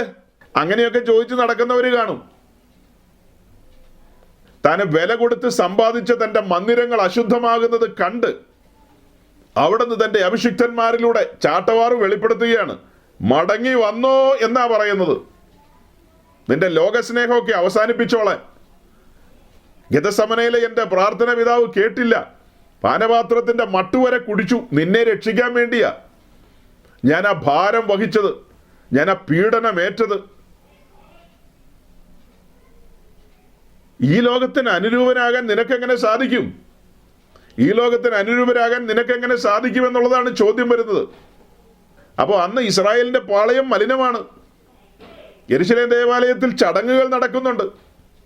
ചടങ്ങുകളുണ്ട്. വെള്ളിയാഴ്ച പ്രാർത്ഥന യെരുശലേം ദേവാലയത്തിലുണ്ട്, ഞായറാഴ്ച പ്രാർത്ഥനയുണ്ട്, പിന്നെ അവരുടെ ആണ്ടർതി യോഗങ്ങളുണ്ട്, പിന്നെ അവരുടെ ജനറൽ കൺവെൻഷനുണ്ട്, ഡിസ്ട്രിക്ട് കൺവെൻഷനുകളുണ്ട്. യഹൂദന്മാരുടെ എല്ലാം മുറ പോലെ നടക്കുന്നുണ്ട്. എല്ലാ വെള്ള തേച്ച പുള്ളികളും വന്ന് സമയാസമയങ്ങളിൽ എല്ലാം കൈകാര്യം ചെയ്യുന്നുണ്ട്. അടുത്തടുത്ത ഫ്ലൈറ്റുകളിൽ ഈ വെള്ള തേച്ച ആളുകളെല്ലാം ലോകം മുഴുവനും ചുറ്റി നടക്കുന്നുണ്ട്. കഴിഞ്ഞ സൺഡേയിലെ മെസ്സേജിൽ ഞാൻ നിങ്ങളോടൊരു കാര്യം പറഞ്ഞത് ഓർക്കുന്നുണ്ടോ? അതായത് ഞാൻ അവിചാരിതമായി ഓസ്ട്രേലിയയിലുള്ള ഒരു പെന്തക്കോസ്ത് ഗ്രൂപ്പിലെ കല്യാണം കണ്ടു. ആ കല്യാണം നടക്കുന്നതിന് ഒരാഴ്ച പുറയിലെങ്ങാണ്ടാണ് മഹാരഥന്മാരായ ആൾക്കാർ അവിടെ വന്ന് കൺവെൻഷനിൽ പ്രസംഗിച്ചത്. ഈ വെള്ള തേച്ച് നടക്കുന്ന ആളുകളെല്ലാം ഈ കൺവെൻഷനുകളിലൊക്കെ പോയി പ്രസംഗിക്കുമ്പോൾ എന്തുകൊണ്ടാണ് അടുത്ത തലമുറയെ ദൈവഭയത്തിൽ നിർത്താത്തത്? സാധാരണഗതിയിൽ ഈ പെന്തക്കോസ്ത് പാസ്റ്റർമാർ അവരുടെ പ്രസംഗത്തിൽ നിങ്ങളുടെ വസ്ത്രധാരണം, നിങ്ങളുടെ അതോ ഇതെന്നൊക്കെ പറയുമല്ലോ. ഞാൻ വളരെ കുറച്ചാണ് അങ്ങനെയുള്ള കാര്യങ്ങളെ പറയാറുള്ളൂ. കാരണം നമ്മുടെ സമൂഹത്തിന് അത് കേൾക്കുമ്പോൾ അസ്വസ്ഥതയാണ്. ഞങ്ങളുടെ ഇഷ്ടത്തിന് ജീവിക്കട്ടെ, നിങ്ങൾ എന്തിനാ തലയിടാൻ വരുന്നത്? ഞങ്ങൾ സ്വോത്രകാഴ്ച തരുന്നുണ്ടല്ലോ, നിങ്ങൾ പറയുന്ന കാര്യങ്ങളൊക്കെ ഞങ്ങൾ തരുന്നില്ലേ നിങ്ങൾക്ക്? നിങ്ങൾ നിങ്ങളുടെ കാര്യം നോക്കി പോകുന്നേ. നിങ്ങൾ ഞായറാഴ്ച വന്ന് എന്തെങ്കിലും പറയാനുണ്ട് പറഞ്ഞിട്ട് പോകും. അങ്ങനെ ഒരു മനോഭാവത്തിലേക്ക് ആളുകൾ എത്തി. നോക്കണം, ആദ്യ നൂറ്റാണ്ടിലെ സഭയും അപ്പോസ്തലന്മാരും ആ ജനത്തെ ഗുണദോഷിക്കുന്ന ഗുണദോഷങ്ങൾ നോക്കണം. ഈ ലേഖനങ്ങൾ മുഴുവനും ഗുണദോഷങ്ങളല്ലേ ഒരളവിൽ നോക്കിയാൽ? അവരാരെങ്കിലും കേസ് കൊടുക്കാൻ പോയോ? അവർ ഏറുവടക്കം എറിഞ്ഞോ പൗലോസിന്റെ നേരെ? അവരാരെങ്കിലും പൗലോസിന്റെ നേരെ ഏറുവടക്കം എറിഞ്ഞോന്നാണ് ഞാൻ ചോദിച്ചത്. ആ ജനത്തെ നേർവഴിക്ക് നടത്തേണ്ടതും അവരെ ഉറപ്പിച്ച് നിർത്തേണ്ടതും ഈ ശുശ്രൂഷകരുടെ ഉത്തരവാദിത്വമാണ്. ഈ ശുശ്രൂഷകരെന്ന് പറഞ്ഞാൽ അവരെക്കുറിച്ച് എന്താ ഈ ജനം ധരിച്ചിരിക്കുന്നതെന്ന് എനിക്ക് മനസ്സിലാകുന്നില്ല. ഇവരുടെ ധാരണ എന്ന് പറയുന്നത് വെള്ളിയാഴ്ച ഒരു 10:30 വരണം, ഒരു വാക്ക് പ്രാർത്ഥിച്ച് ഒരു 3 പാട്ട് പാടിയിട്ട് പിന്നെ കുറച്ച് നേരം ഓടിച്ചാടി നടക്കുക, 1 മണിയാകുമ്പോൾ വീട്ടിൽ പൊക്കും. പിന്നെ അടുത്ത ഞായറാഴ്ച 10 മണിക്ക് മുമ്പ് പാസ്റ്റർ വരണം, ഒരു 9:30 ആകുമ്പോഴെങ്കിലും വരണം. അടിച്ചുവാരി പായൊക്കെ ഇട്ട് എല്ലാം ഓക്കെ ആയിട്ട് പ്രാർത്ഥിച്ചു തുടങ്ങണം. പാസ്റ്റർ തന്നെ പ്രാർത്ഥിച്ചാൽ മതി, പ്രാർത്ഥിച്ചു തുടങ്ങണം. പാട്ടൊക്കെ പാടാൻ ഞങ്ങളുടെ പിള്ളേർ റെഡി ആയിട്ട് നിൽക്കുകയല്ലേ? പിള്ളേരെല്ലാം റെഡി ആയിട്ട് നിൽക്കുന്നു. അങ്ങനെ പാട്ടായി, പരിപാടിയായി, 1 മണിയായി. പാസ്റ്റർ ഫെയ്ത്ത് ഹോമിലേക്ക് പൊക്കോ, ഞങ്ങളുടെ വീട്ടിലേക്ക് പൊക്കോളാം. അപ്പോൾ ഇനി എന്ന് കാണും? കോട്ടയം മീറ്റിംഗ് ഉണ്ടെങ്കിൽ നമുക്ക് ബുധനാഴ്ചയോ വ്യാഴാഴ്ചയോ കണ്ടേക്കാം, വന്നേക്കാം. അപ്പോൾ ഈ പാസ്റ്റർ എന്ന് പറയുന്ന ആളുടെ പണി എന്താ? ഞായറാഴ്ച 1 മണിക്കൂർ സങ്കീർത്തന പ്രബോധനം നടത്തുന്ന ആ ഒരു കാര്യത്തിനാണോ ഈ പുള്ളിയെ അപ്പോയിന്റ് ചെയ്തിരിക്കുന്നത്? അങ്ങനെയാണോ നമ്മൾ ധരിച്ചിരിക്കുന്നത്? ഞായറാഴ്ച 1 മണിക്കൂർ സങ്കീർത്തന പ്രബോധനം, 1, 1.5, 2, എത്ര മണിക്കൂറാ? എത്രയോ മണിക്കൂർ സങ്കീർത്തന പ്രബോധനത്തിലൂടെ ദാവീദും ഗോലിയാത്തും ഒക്കെ കളിച്ച് അങ്ങനെ 1 മണിയാക്കാനാണ് പുള്ളിയെ തിരഞ്ഞെടുത്തിരിക്കുന്നത്. ഇപ്പം എൻ്റെ കാര്യം പറഞ്ഞ് ഞാൻ പഴയൊരു ബിസിനസ്സുകാരനാണ്, ഒരു വ്യവസായിയായിരുന്നു. ആ പരിപാടിയെല്ലാം പൂട്ടിക്കെട്ടിയിട്ടാണ് ഈ കാര്യത്തിലേക്ക് ഇറങ്ങി വന്നത്. നമ്മുടെ മെസ്സേജിനടിയിലൊക്കെ ചില ആൾക്കാർ വന്ന് കമൻറ്റ് ചെയ്യാറുണ്ട്, നിനക്കൊക്കെ വല്ല പണിക്കും പോയിക്കൂടെ എന്ന്. ഇടവേ ഒരു തൊഴിൽ അവസാനിപ്പിച്ചിട്ടാണ് അതിലും ഗംഭീരമായൊരു തൊഴിൽ ഇറങ്ങി തിരിച്ചിരിക്കുന്നത്. ഈ ലഭിക്കപ്പെട്ടിരിക്കുന്ന ഉത്തരവാദിത്വം എന്ന് പറയുന്നത് കർത്താവ് യേശുക്രിസ്തു തൻ്റെ സ്വന്തം രക്തം കൊടുത്ത് സമ്പാദിച്ചിരിക്കുന്ന ആട്ടിൻകൂട്ടത്തെ നേർവഴിയിൽ നടത്തുക എന്നുള്ളതാണ്. അവരെ തൻ്റെ മണവാട്ടി എന്ന നിലയിൽ ഒരുക്കേണ്ടതുണ്ട്, അവരെ തൻ്റെ ആലയം എന്ന നിലയിൽ സജ്ജമാക്കേണ്ടതുണ്ട്, അവരെ തൻ്റെ തോട്ടം എന്ന നിലയിൽ, കൃഷിത്തോട്ടം എന്ന നിലയിൽ 100 മേനി വിളയിച്ചു കൊണ്ടുവരേണ്ട ഉത്തരവാദിത്വമുണ്ട്. ഇങ്ങനെ ഭാരിച്ച ഉത്തരവാദിത്വം ചുമക്കുന്ന ഒരാളോടാണ് പറയുന്നത് വല്ലോ തെങ്ങ് കയറാനും പോകാൻ മേലെന്ന്. തെങ്ങ് കയറാൻ പോകുന്ന പണിയൊക്കെ നിർത്തിയിട്ടാണ് ഈ പണിക്ക് ഇറങ്ങിയത്. ഈ പണിയുടെ ഗൗരവം നസ്രാണി എന്ന പേരുള്ള നിനക്ക് മനസ്സിലാകില്ലടാ യാക്കോബക്കാരൻ പൊന്നുമോനെ, ഓർത്തഡോക്സുകാരൻ പൊന്നുമോനെ, നിനക്കും മനസ്സിലാകില്ല. കത്തോലിക്കിന് മനസ്സിലാവും, അവനും ഒന്നും മനസ്സിലാവില്ല. അല്ല, ഇന്നത്തെ പെന്തിക്കോസുകാർക്ക് മനസ്സിലാകുന്നുണ്ട്, അവർക്കും മനസ്സിലാകുന്നില്ല. അതുകൊണ്ടല്ലേ അവർ പറയുന്നത് 10 മണിക്ക് വരിക, 1 മണിക്ക് വീട്ടിൽ പോകാമെന്ന്. വലിയ കാര്യത്തിലൊന്നും തലയിടാൻ വരണ്ട, ഞങ്ങളുടെ പിള്ളേരും ഞങ്ങൾക്ക് ഇഷ്ടമുള്ള പോലെ നടക്കൂ എന്ന്. ഓസ്ട്രേലിയയിലെ വെള്ളതേച്ച ആൾക്കാരെല്ലാം വന്ന് പ്രസംഗിച്ചു. അത് കഴിഞ്ഞ് കണ്ട കാര്യമാണ് ഞാൻ പറഞ്ഞത്. കല്യാണ പെണ്ണ് നടന്നു വരുന്ന കണ്ടിട്ട് എനിക്ക് ലജ്ജ തോന്നി. എൻ്റെ മുമ്പിലെങ്ങാനും ആ വരുന്നെങ്കിൽ ഞാൻ ആ കോഴിക്കോടുള്ള സഹോദരനെ വിളിക്കും. ആ ചായ കച്ചവടം നടത്തിക്കൊണ്ടിരിക്കുന്ന സഹോദരനില്ലേ, ബസ്സിനടിയിൽ ഒരു സഹോദരി പോയപ്പോൾ അവളുടെ വസ്ത്രമെല്ലാം ചിന്ന ഭിന്നമായി പോയല്ലോ. പെട്ടെന്ന് താൻ ഉടുത്തിരിക്കുന്ന മുണ്ടഴിച്ച് ആ സഹോദരിയെ ഉടുപ്പിച്ചില്ലേ. എൻ്റെ മുമ്പിലെങ്ങാനും ആണ് ഇങ്ങനെ കെട്ടിക്കാനായിട്ട് കൊണ്ടുവരുന്നെങ്കിൽ ഞാൻ ഉടനെ കോഴിക്കോട്ടെ സഹോദരനെ വിളിക്കും. സഹോദര, നിന്റെ മുണ്ടഴിച്ച് ഇവളെ ഒന്ന് ഉടുപ്പിക്കൂ. മുണ്ടുടുത്തു കഴിഞ്ഞിട്ട് കെട്ടിച്ചു എന്ന് ഓർത്ത് എന്നാ കുഴപ്പം? നാണം മറച്ചു നിർത്തിയിട്ടല്ലേ നമ്മൾ കൈപിടിപ്പിക്കുന്നത്. ഞാൻ പറഞ്ഞത് എന്താ, വെള്ളതേച്ച ആൾക്കാർ ലോകം മുഴുവനും കറങ്ങി നടക്കുകയാണ്. ഓസ്ട്രേലിയ, ന്യൂസിലാൻഡ്, അമേരിക്ക, പിന്നെ ഏതാ റഷ്യക്ക് ഒരു മനുഷ്യനും പോകുന്നില്ല. അതെന്താ പോലും? അതെന്താ സൗരങ്ങളെ റഷ്യക്ക് പോകാത്തത്? അവിടെ 80-90% റഷ്യൻ ഓർത്തഡോക്സ് സഭയുള്ള സ്ഥലമാണ്. നസ്രാണികളാണ് അവിടുത്തെ 90%. നമ്മുടെ സഞ്ചാരികളായ ഈ വെള്ളക്കാരൊന്നും അങ്ങോട്ട് പോകാത്തതിനെ, വെള്ളക്കാരല്ല വെള്ള തേച്ച ആൾക്കാരൊന്നും അങ്ങോട്ട് പോകാത്തത് എന്താ? വരാഴികയുള്ള സ്ഥലങ്ങളിലേക്കാണ് ഇവരൊക്കെ പോകുന്നത്. എന്തൊക്കെയോ വരാഴികയുള്ള സ്ഥലങ്ങളിലേക്ക് പോകുന്നു, അത്രമാത്രം. ഇതിപ്പോൾ പറഞ്ഞു പറഞ്ഞ് കാട് കയറുകയാണോ? എനിക്കറിയില്ല. കാട് കയറുന്നതായിട്ട് തോന്നുന്നുണ്ടോ? നിങ്ങളും നിങ്ങളുടെ തലമുറകളും ദൈവത്തെ ഭയപ്പെട്ട് ദൈവസന്നിധി വന്നില്ലെങ്കിലുണ്ടല്ലോ, നിങ്ങളെയെല്ലാം കാത്തിരിക്കുന്നത് ഭയാനകമായ ന്യായവിധിയായിരിക്കും. കളിക്കരുത്. നഗ്നത മറച്ചുകൊണ്ടല്ലാതെ ദൈവസന്നിധി വരാൻ പാടില്ല. ഇസ്രായേലിന്റെ മഹാപുരോഹിതൻ ദൈവത്തിന്റെ സന്നിധിയിൽ വരുമ്പോൾ അവന്റെ നഗ്നത മറച്ചുകൊണ്ട് വരണം. അവന്റെ ഇന്നർ ഗാർമെന്റ്സും ഔട്ടർ ഗാർമെന്റ്സും അതൊക്കെ എങ്ങനെയുള്ളതായിരിക്കണമെന്നുള്ളത് സ്ട്രിക്റ്റ് പ്രിൻസിപ്പിൾ അവിടെയുണ്ട്. അത് ലിറ്ററൽ ആയിട്ടുള്ള വസ്ത്രത്തിന്റെ കാര്യമാണ്. നമ്മുടെ ആത്മീയ ജീവിതവുമായി കണക്ട് ചെയ്ത, സാക്ഷി ജീവിതവുമായി ബന്ധപ്പെടുത്തിയ നമ്മളത് പറയുന്നത്. നോക്കണം, ഈ പുസ്തകം എമ്പാടും പഠിക്കുമ്പോൾ നമ്മുടെ ദൈവത്തിന്റെ നേച്ചർ വെളിപ്പെടുന്നുണ്ട്. ദഹിപ്പിക്കുന്ന അഗ്നിയായവൻ, തീഷ്ണതയുള്ള ദൈവം, ജലസ് ഗോഡ്, അവൻ ആരെന്ന് വെളിപ്പെടുന്നുണ്ട്. ആ ദൈവത്തിന്റെ സന്നിധിയിലേക്കാണോ നീ ഈ സൈസ് കോമാളി വേഷം കെട്ടി വരുന്നത്? ഭയങ്കരം തന്നെ. ആട്ടെ, അവരുടെ അറിവില്ലായ്മ കൊണ്ട് അവരതൊക്കെ ചെയ്യുന്നു. ജനത്തിന്റെ അറിവില്ലായ്മ കൊണ്ടും ബോധമില്ലായ്മ കൊണ്ടും ആയിട്ട് അതൊക്കെ നമുക്ക് പരിഗണിക്കാം. ഈ സഞ്ചരിക്കുന്ന ആളുകൾ എന്തുകൊണ്ടാണ് ഈ വിശുദ്ധിക്കും വേർപാടിനും ഈ ദൈവഭയത്തിനും പ്രാധാന്യം കൊടുത്തുകൊണ്ട് പ്രസംഗിക്കാത്തത്? 50, 60, 70, 100 വർഷമായിട്ട് ഓസ്ട്രേലിയ താമസിക്കുകയാണ്, അല്ലെങ്കിൽ ന്യൂസിലാൻഡിൽ താമസിക്കുകയാണ്. 100 150 വർഷമാണ്, എത്രയോ വർഷമായിട്ട് അവിടെ താമസിക്കുക. അങ്ങനെ താമസിക്കുന്നവരോട് വന്ന് പറയുകയാണ് ദൈവം അനുഗ്രഹിക്കും, മാനിക്കുമെന്ന്. മുടിഞ്ഞു കിടക്കുകയാണോ അവിടെ ഉള്ളവരൊക്കെ? നാട്ടിൽ നിന്ന് അവിടെ പോയി ജോലി ചെയ്യുന്നവരൊക്കെ എന്നാ മുടിഞ്ഞു കിടക്കുകയാണോ? ഓസ്ട്രേലിയയിലും ന്യൂസിലാൻഡിലും കിടക്കുന്ന പുള്ളികളെ അനുഗ്രഹിക്കുന്ന കഥയല്ല അവിടെ പോയി പറയേണ്ടത്. മക്കളുടെ ജോലി കാര്യങ്ങളും ഭാവി കാര്യങ്ങളും ഒന്നും അല്ല പ്രസംഗിക്കേണ്ടത്. ആ മക്കൾ നിത്യതയിൽ എത്തുവോ ഇല്ലയോ എന്നുള്ള കാര്യത്തിന് പ്രാധാന്യം കൊടുത്തുകൊണ്ട് വെള്ളക്കാരെന്ന് പറഞ്ഞാൽ വെള്ള തേച്ച ആൾക്കാർ, സഞ്ചരിക്കുന്ന ആൾക്കാരില്ലേ, അവരവിടെ പോയി പ്രസംഗിച്ച് അവരെ ബോധവൽക്കരിക്കണം. നാം സേവിക്കുന്ന ദൈവം ആരെന്ന് ധരിപ്പിക്കണം. ഭയത്തോടും പുറയലോടും അവന്റെ സന്നിധിയിൽ നിൽക്കണം. പത്രോസ് അങ്ങനെ തന്നെയാണ് അടിവരയിട്ട് പറഞ്ഞത്. നിങ്ങളുടെ പ്രവാസകാലം ഓസ്ട്രേലിയയിലുള്ള പ്രവാസകാലമല്ല, ന്യൂസിലാൻഡിലുള്ള പ്രവാസകാലമല്ല, പിന്നെയോ നിങ്ങളുടെ ഈ ഭൂമിയിലെ പ്രവാസകാലം ഭയത്തോടും പുറയലോടും ആയിരിക്കണം. കാരണം ഒരുത്തൻ അലറുന്ന സിംഹം പോലെ ചുറ്റിക്കറങ്ങുന്നുണ്ട്. എന്തിനാ? ആരെ വീഴ്ത്തേണ്ടു, ആരെ വിഴുങ്ങേണ്ടു എന്ന് വിചാരിച്ച്. അത് നിന്നെയും നിന്റെ മക്കളെയും വിഴുങ്ങാതിരിക്കണമെങ്കിൽ സ്നേഹിത സൂക്ഷിക്കണം. വെള്ളതേച്ച ആൾക്കാർ വന്ന് പ്രസംഗിച്ച് അവരവരുടെ ചില്ലറയും മേടിച്ച് ചെക്കും മേടിച്ച് പോകും. അതുകൊണ്ട് കാര്യമായില്ല. സ്വർഗത്തിലെ ദൈവം തന്റെ ചാട്ടവാർ എടുക്കുന്ന കാര്യം ഇപ്പൊ പറഞ്ഞുകൊണ്ട് വരുന്നത്. അങ്ങനെ കപടഭക്തിക്കാരായ യഹൂദന്മാരുടെ നടുവിൽ ചാട്ടവാർ എടുത്തു. പാളയം മലിനമായി കിടക്കുകയാണ്. യാഗാദി കർമ്മങ്ങളൊക്കെ നടക്കുന്നുണ്ട്. പക്ഷേ അതിനകത്തൊന്നും ഒരു ചൈതന്യമില്ല, ഒരു ശോഭയില്ല, ജീവന്റെ തുടിപ്പുകളില്ല. എല്ലാം ചടങ്ങുകൾ മാത്രം. കാലസമ്പൂർണതയിൽ ഗതസമനയിൽ നിന്ന് ഗോൽഗോഥായിലേക്ക് പ്രിയപുത്രൻ നടന്നുപോയി. നിയമിക്കപ്പെട്ട സമയത്ത് അവിടുത്തെ ഇരുകരങ്ങളിലും ആണിയടിക്കപ്പെട്ടു.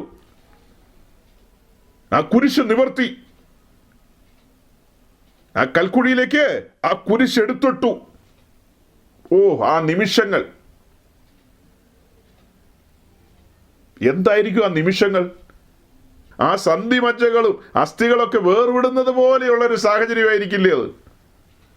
ആ ഭയാനകമായ നിമിഷം, വേദനയുടെ പാരമ്യം, അത് കടിച്ചിറക്കിക്കൊണ്ട് നമ്മുടെ കർത്താവ് ആ ക്രൂശിൽ ഒരക്ഷരമുരിയാടാതെ കടന്നില്ലേ? പലരും വന്ന് പരിഹസിച്ചില്ലേ? തിരിച്ചൊന്നും പറഞ്ഞില്ല. എന്നെയും നിന്നെയും രക്ഷിക്കാൻ വേണ്ടിയിട്ടായിരുന്നു. വില കൊടുത്ത് കിടക്കുകയാണ് അവിടെ.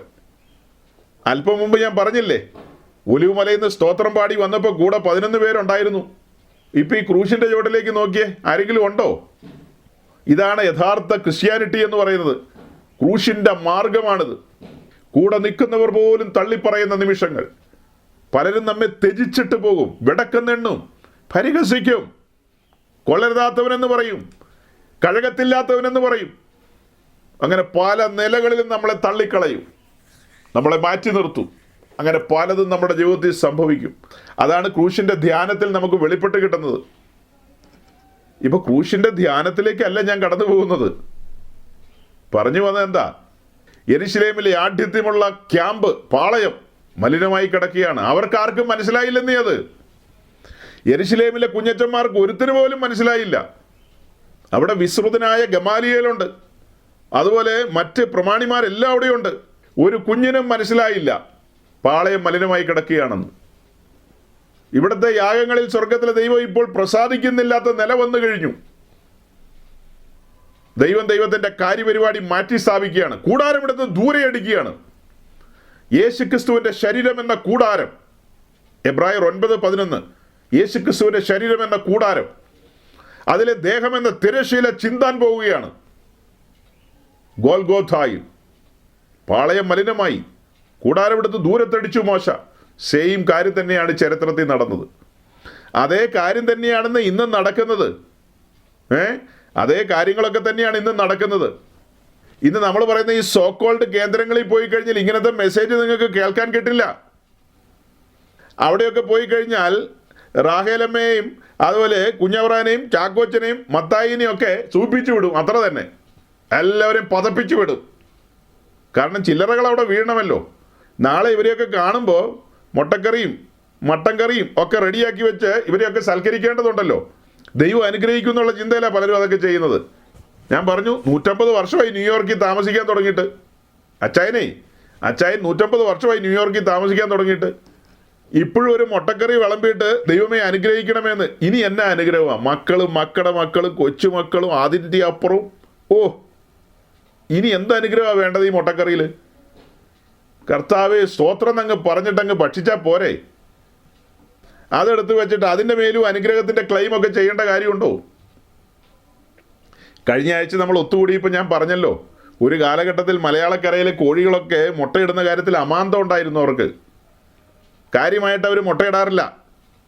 വല്ലപ്പോഴും ഒക്കെ മുട്ട ഇട്ടാലായി, ഇട്ടില്ലെങ്കിലായി. അതൊക്കെ ഉപദേശിമാർ വരുമ്പോൾ കൊടുക്കും. പിള്ളേർക്ക് പോലും കൊടുക്കാതെ ഉപദേശിമാർക്ക് കൊടുക്കുന്നത് ഉപദേശിമാർക്ക് അറിയാം. അവരുടെ നെഞ്ച് പിടഞ്ഞാണ് അവരത് ഭക്ഷിക്കുന്നത്. കാരണം ആ വീട്ടിലെ കുഞ്ഞുങ്ങളത് ഭക്ഷിച്ചിട്ടില്ല. അവർക്ക് കൊടുക്കാതെയാണ് ഈ ശുശ്രൂഷകൻ അത് മാതാപിതാക്കൾ കൊടുക്കുന്നത്. അത് സ്വർഗത്തിലെ ദൈവത്തിൻ്റെ മുമ്പാകെ നിവേദിക്കുന്നത് പോലെ ഭക്തിക്കൊത്താണ് അത് കൈകാര്യം ചെയ്യുന്നത്. അതിന് വലിയ വിലയുണ്ട്. ആ ശുശ്രൂഷകൻ വിങ്ങുന്ന ഹൃദയവുമായിട്ടാണ് ദൈവത്തോട് പ്രാർത്ഥിക്കുന്നത്. ദൈവമേ, ഈ കുടുംബത്തോട് കരുണ തോന്നണമേ. ഇവരുടെ മാവ് കുഴയ്ക്കുന്ന തൊട്ടി പറഞ്ഞില്ലായിരിക്കാം. അങ്ങനെ പറഞ്ഞൊന്നും ചിലപ്പോൾ പ്രാർത്ഥിച്ചു കാണില്ല. ഉള്ളിൻ്റെ ഉള്ളിൽ അതുണ്ടായിരുന്നു. ഉള്ളിൻ്റെ ഉള്ളിൽ അതുണ്ടായിരുന്നു. ഇന്ന് 150 കൊല്ലമായിട്ട്, അത് 200 കൊല്ലമായിട്ടെങ്ങാണ്ട് ന്യൂജേഴ്സിയിലും ന്യൂസിലാൻഡിലും മെറിലാൻഡിലും ഫിലദൽഫിയയിലും താമസിക്കുന്ന അച്ചായൻ്റെ മുട്ടക്കറിയുടെ മുമ്പിലിരുന്ന് അങ്ങനെ പ്രാർത്ഥിക്കേണ്ട കാര്യമുണ്ടോ? ഒരുമിച്ച് സ്തോത്രം ചെയ്യാം. കർത്താവേ, ഭക്ഷണത്തിനായി സ്തോത്രം. നിന്റെ നാമം മഹത്വം എടുക്കണമേ. ഭക്ഷിച്ച് ബലപ്പെട്ട് നിന്റെ രാജ്യത്തിന് വേണ്ടി ഓടുവാൻ കൃപ ചെയ്യണമേ. അത്രയും പറഞ്ഞാൽ പോരെ? അവിടെ മുഖാന്തരങ്ങൾക്ക് വേണ്ടി ഒന്നും പറഞ്ഞില്ലെങ്കിലും സാരമില്ലെന്നേ. ഒരു ശുശ്രൂഷകൻ അവിചാരിതമായി അങ്ങനെ ഒരു ഇടത്ത് ചെന്ന് പെടുമ്പോൾ ഉള്ളിൻ്റെ ഉള്ളിൽ കർത്താവ് ഈ മനുഷ്യരെന്നെ പരിഗണിച്ച് ഒരു നേരത്തെ ഭക്ഷണം തന്നല്ലോ, സ്തോത്രം എന്ന് അവർ ഉള്ളിൽ പറയും. പക്ഷേ ഈ മേശപ്പുറത്ത് ഈ കാര്യങ്ങളെ തയ്യാറാക്കി വയ്ക്കുന്ന തങ്കമ്മ കൊച്ചമ്മയും പൊന്നമ്മ കൊച്ചമ്മയും അതുപോലെ മത്തായിച്ചനും ഇതൊന്നും ചിന്തിക്കേണ്ട ആവശ്യമില്ലെന്നാണ് ഞാൻ പറഞ്ഞേ. നിങ്ങളെന്തിനാ അത് ചിന്തിക്കുന്നേ? നിങ്ങൾ ഉടുതുണിക്ക് മറുതുണി ഇല്ലാത്തവരൊന്നും അല്ലല്ലോ ഇപ്പോൾ. നിങ്ങളിപ്പോൾ ഉടുതുണിക്ക് മറുതുണി ഇല്ലാത്തവരൊന്നും അല്ലല്ലോ. ഇതെല്ലാം പ്രസംഗം ഡീവിയേറ്റ് ചെയ്ത് പോവാണല്ലോ എൻ്റെ ഉപദേശിമാരെ. നമ്മളീ പറഞ്ഞു വരുന്ന കാര്യങ്ങൾക്കകത്തെല്ലാം ഗുണദോഷങ്ങളുണ്ട്. അതായത് നമ്മൾ വളരെ സൂക്ഷ്മതയുള്ളവരും ജാഗ്രതയുള്ളവരും ആയിരിക്കണം എന്നുള്ള ചിന്തകളൊക്കെ അവിടെ വെളിപ്പെട്ട് വരുന്നുണ്ട്. ഇസ്രായേലിൻ്റെ ക്യാമ്പ് മലിനമായ സമയം, അതുപോലെ തന്നെ യെരുശലേം ദേവാലയവും മലിനമായ സമയം, അവിടെയാണ് ചാട്ടവാറെടുത്തത്. അതുപോലെ നാം ആകുന്ന കൂടാരങ്ങളിൽ മലിനതകൾ ഉണ്ടെങ്കിൽ സ്വർഗത്തിലെ ദൈവം അതെല്ലാം കറക്റ്റ് ചെയ്യും. അതിനുവേണ്ടി തൻ്റെ അഭിഷിക്തന്മാരെ എഴുന്നേൽപ്പിക്കും. ഉയരത്തിൽ നിന്ന് വന്ന പരിശുദ്ധാത്മാവിനാൽ ശുശ്രൂഷിക്കുന്നവരാണെങ്കിൽ അവർ മുഖം നോക്കില്ല. അവർ മുട്ടക്കറിയും മത്തിക്കറിയും ഒന്നും നോക്കിയല്ല കാര്യങ്ങളെ പറയുന്നത്. അവർ കാര്യങ്ങളെ കാര്യമാത്ര പ്രസക്തമായിട്ട് പറഞ്ഞു കളയും. ഇന്നലത്തെ മെസ്സേജ് ഞാൻ സൂചിപ്പിച്ചതുപോലെ അവർ സമയത്തും അസമയത്തും പങ്ക വയ്ക്കും. പങ്ക എന്ന് പറഞ്ഞാൽ വലിയ ബ്ലോവർ, കൊടുങ്കാറ്റടിക്കുന്നത് പോലത്തെ ബ്ലോവർ വയ്ക്കും. എന്തിനാ? ചില ഫിൽത്തിനെസ് ഒക്കെ പോകേണ്ടതുണ്ട്. നമുക്ക് ലഭിക്കപ്പെട്ട വിശുദ്ധമായ അങ്കിയിൽ പറ്റിപ്പിടിച്ചിരിക്കുന്ന ചില ഡസ്റ്റ് പാർട്ടിക്കിളൊക്കെയുണ്ട്, ചില മലിനതകളുണ്ട്, ചില കറയും ചുളുക്കുമൊക്കെയുണ്ട്. അതിനെയെല്ലാം അടിച്ച് പറപ്പിച്ച് കളയണമെങ്കിൽ ഈ ബ്ലോവർ വെക്കണം. സമയത്തും അസമയത്തും കർണരസമാകുമാറുള്ള കാര്യങ്ങൾ കൊണ്ടൊന്നും ഈ ഫിൽത്തിനെസ് ഒന്നും പോകില്ല. ഇടയ്ക്ക് പറഞ്ഞൊരു കാര്യമുണ്ടല്ലോ, ഓസ്ട്രേലിയയിലെ കല്യാണം കണ്ടിട്ട് എനിക്ക് അസ്വസ്ഥത തോന്നിയെന്ന്. ആ പെൺകുട്ടിയുടെ മാതാപിതാക്കൾക്ക് എന്തു ധൈര്യമാണെന്ന് ഞാൻ ഓർക്കുന്നത്. വേണമെങ്കിൽ ചോദിക്കാൻ തുണി ഉടുത്തിട്ടില്ല എന്നൊക്കെ. ഭാഗികമായി ഉടുത്തിട്ടുണ്ട്. ഈ അടുത്ത കാലത്തൊന്നും ഞാൻ ഇത്ര മ്ലേച്ഛമായി കണ്ടിട്ടില്ല. എന്തുകൊണ്ടാണ് ഇപ്പോൾ വീണ്ടും റിപ്പീറ്റ് ചെയ്യുന്നത് മനസ്സിലായോ? അവിടെ ആ സമയത്തൊരു കൺവെൻഷൻ നടന്നു. അവിടെ ഉത്തരവാദിത്തപ്പെട്ട നേതാക്കന്മാർ വന്ന് പ്രസംഗിക്കുന്നു. നേതാക്കന്മാർ അവിടം വിട്ട് പോയിട്ടില്ല. അവരാ ദേശത്ത് തന്നെ ചുറ്റിക്കറങ്ങുന്നുണ്ട്. പക്ഷെ ജനത്തിന് ഗുണം വരുന്നില്ല. ഇരുവായ്ത്തുരയുള്ള വാളായ ദൈവത്തിന്റെ വചനം വെളിപ്പെടുന്നില്ലെന്ന്. സന്ധിമജ്ജകളെ വേർപിടിവിക്കുന്നില്ല. പ്രാണനെയും ആത്മാവിനെയും തമ്മിൽ വേർപിടിവിക്കുന്നില്ല. അങ്ങനത്തെ മെസ്സേജുകളൊന്നും വെളിപ്പെടുന്നില്ല. പ്രാണനെ ആത്മാവിനെ വേർപിടിവിക്കുന്നില്ല. അങ്ങനെ വേർപിടിവിച്ചെങ്കിലല്ലേ കാര്യങ്ങൾ നടക്കുകയുള്ളൂ. എവിടെ നിന്ന് സംസാരിച്ച ഇവിടം വരെ വന്നെന്ന് മനസ്സിലായോ? അതായത് പിതാവിനാൽ ആകർഷിക്കപ്പെട്ടിട്ടാണ് ഒരു പാവി ക്രൂശിങ്കിലേക്ക് വരുന്നത്. ആ ക്രൂശിൻ്റെ ദർശനം അവനെ മാറ്റിമറിക്കുന്ന കാര്യങ്ങൾ പറഞ്ഞപ്പോഴാണ് ഇങ്ങനെ കറങ്ങി ഇവിടം വരെ വന്നത്. ക്രൂശിൻ്റെ ദർശനമാണ് അവനെ മാറ്റിമറിക്കുന്നത്. അങ്ങനെ കഴിഞ്ഞ ദിവസത്തെ മെസ്സേജിനകത്തും ഞാൻ ഈ കാര്യങ്ങളൊക്കെ ഇങ്ങനെ പറഞ്ഞ് മുന്നോട്ട് വന്നു കഴിഞ്ഞിട്ട് ഒരു സൂചന സൂചിപ്പിച്ചു. അതായത് വലിയ പങ്ക് ആൾക്കാർ ചോദിക്കുന്നൊരു ചോദ്യമോ, അപ്പോൾ ഇത് ധരിച്ചു കഴിഞ്ഞാൽ സ്വർഗത്തിൽ പോവില്ലേ? അവരെ സ്വർഗത്തിൽ എടുക്കില്ലേ? അതിനെല്ലാം നമ്മൾ പലപ്പോഴായിട്ട് പറയുന്നൊരു കാര്യമാണ്, മണ്ടത്തരം പറയാതിരിക്കൂ ദൈവത്തെ ഓർത്ത്. ഒരു വ്യക്തിക്ക് ദൈവമായിട്ടുള്ള ബന്ധത്തിലേക്ക് വരണമെങ്കിൽ അവൻ വീണ്ടും ജനിക്കണം. വീണ്ടും ജനിച്ച വ്യക്തികൾക്കാണ് ദൈവമായിട്ട് ബന്ധപ്പെടാനായിട്ട് കഴിയുള്ളൂ. അതിൻ്റെ വിവിധ വശങ്ങളാണ് പല ആംഗിളുകളിൽ നിന്ന് നമ്മൾ പറഞ്ഞുകൊണ്ടിരിക്കുന്നത്. അങ്ങനെ വീണ്ടും ജനനാനുഭവത്തിലേക്ക് വന്ന വ്യക്തി വിശ്വാസ സ്നാനത്തിലേക്ക് വരുമ്പോൾ അവിടെയാണ് ചില ഗൗരവതരമായ കാര്യങ്ങൾ വെളിപ്പെടുന്നത്. അതാണ് ഇന്നലെ വായിച്ച ലൂക്കോസ് 14:26-27 വാക്യങ്ങൾ. ഒന്ന് വായിച്ചേ. Luke chapter 14 verse 26 and 27. ലൂക്കോസ് 14:26-27. എന്റെ അടുക്കൽ വരികയും അപ്പനെയും അമ്മയെയും ഭാര്യയെയും മക്കളെയും സഹോദരന്മാരെയും സഹോദരികളെയും സ്വന്തം ജീവനെയും കൂടെ പഴിക്കാതിരിക്കുകയും ചെയ്യുന്നവന് എന്റെ ശിഷ്യനായിരിക്കുവാൻ കഴിയുകയില്ല. തന്റെ ക്രൂശ് എടുത്തുകൊണ്ട് എന്റെ പിന്നാലെ വരാത്തവനും എന്റെ ശിഷ്യനായിരിക്കുവാൻ കഴിയുകയില്ല. ചില ഗൗരവമായ കാര്യങ്ങളാണ് 26-ാം വാക്യത്തിൽ പറഞ്ഞത്. അത് പറഞ്ഞു കഴിഞ്ഞിട്ട് 27-ാം വാക്യത്തിലേക്ക് വന്നപ്പോൾ എന്താ പറഞ്ഞത്? അനുദിനം ക്രൂശ് എടുക്കാത്ത ഒരുവന് തൻ്റെ ശിഷ്യനായിരിക്കാൻ കഴിയില്ലെന്നല്ലേ പറഞ്ഞത്. അപ്പം നമ്മെ വിളിച്ചിരിക്കുന്നത് ശിഷ്യത്വത്തിലേക്കാണ്. പിതാവ് ഒരു പാപിയെ ആകർഷിച്ച് പുത്രന്റെ ക്രൂശിങ്കൽ കൊണ്ടുവരുമ്പോൾ പരിശുദ്ധാത്മാവ് ആ വ്യക്തിക്ക് പാപബോധം കൊടുത്ത് അവനെ ദൈവരാജ്യത്തിന്റെ ഭാഗമാക്കി തീർക്കുന്നത് കളിചിരി തമാശയ്ക്ക് വേണ്ടിയിട്ടല്ല. കളിചിരി തമാശയ്ക്ക് വേണ്ടിയിട്ടാണോ? അവനെ ശിഷ്യത്വത്തിലേക്കാണ് നടത്തിക്കൊണ്ട് വന്നിരിക്കുന്നത്. ഇനി അവൻ നടക്കേണ്ടതും അങ്ങനെ തന്നെയാണ്. അതിനിടയിലാണ് പത്രോസിന്റെ ലേഖനത്തിലെ വാക്യമൊക്കെ നമ്മൾ പറഞ്ഞത്, അവൻ അലറുന്ന സിംഹം പോലെ ചുറ്റിക്കറങ്ങി നടക്കുകയാണെന്ന്. ആരെയാണ് വിഴുങ്ങേണ്ടതെന്ന് നോക്കിക്കൊണ്ട് നടക്കുകയാണ്. ആരെയാണ് തെറ്റിച്ച് കളയേണ്ടതെന്ന് നോക്കുകയാണ്. അവൻ തെറ്റിപ്പിക്കുന്നവനാണ്, അല്ലേ? അവൻ തെറ്റിച്ചു കളയുന്നവനാണ്. അവൻ തന്ത്രശാലിയാണ്. അവൻ്റെ കയ്യിലെ ടാക്ടിക്സ് ഒത്തിരിയാ, എങ്ങനെ വീഴ്ത്തണമെന്നൊക്കെ അവനറിയാം. അപ്പോൾ ഇപ്പോൾ മലയാളക്കരയിൽ ഇങ്ങനത്തെ ഒരു സബ്ജക്റ്റ് കൊണ്ടുവന്ന് അനാവശ്യമായ ചർച്ചയൊക്കെ നടത്തിയതുകൊണ്ട് ആരും ആത്മീയമായൊന്നും വളരുന്നില്ല. പിന്നെ നമ്മളെപ്പോലെയുള്ള ആളുകൾക്ക് ഒന്നുകൂടെ ഈ സത്യങ്ങളെ അരക്കെട്ട് ഉറപ്പിക്കാൻ പാകത്തിന് സംസാരിക്കാൻ ഒരു അവസരമായിരുന്നു മാത്രം. അല്ലാതെ പൊതു പെന്തക്കോസ്ത് ലോകത്ത് അത് അങ്ങനെ ഒഴുകുന്നത് പോലെ ഒഴുകിപ്പോയിക്കൊണ്ടിരിക്കുകയുള്ളൂ. നമ്മളിങ്ങനെയുള്ള കാര്യങ്ങളൊക്കെ പ്രസ്താവിക്കുന്നുണ്ടെന്ന് കരുതി അതൊരു ലിമിറ്റഡ് ആയിട്ടുള്ള ആൾക്കാരെ കേൾക്കുന്നുള്ളൂ. നല്ലൊരു പങ്ക് ആൾക്കാരും കേൾക്കാനായിട്ട് ഉത്സാഹിക്കുന്നില്ല. കാരണം അവർ പറയുന്നതിനകത്ത് കർണരസമാകുമാറുള്ളതൊന്നും അധികം ഇല്ലെന്നാണ്. തന്നെയല്ല ഉദ്ദേശി നിങ്ങളുടെ പ്രസംഗത്തിനകത്തെല്ലാം കയ്പ് ചീരയുടെ ടേസ്റ്റ് വരുന്നു എന്നുള്ളതാണ്. തീയിൽ ചുട്ട മാംസത്തിൻ്റെ കൂടെ സൈഡായിട്ട് തരുന്നത് കയ്പ് ചീരയാണ്.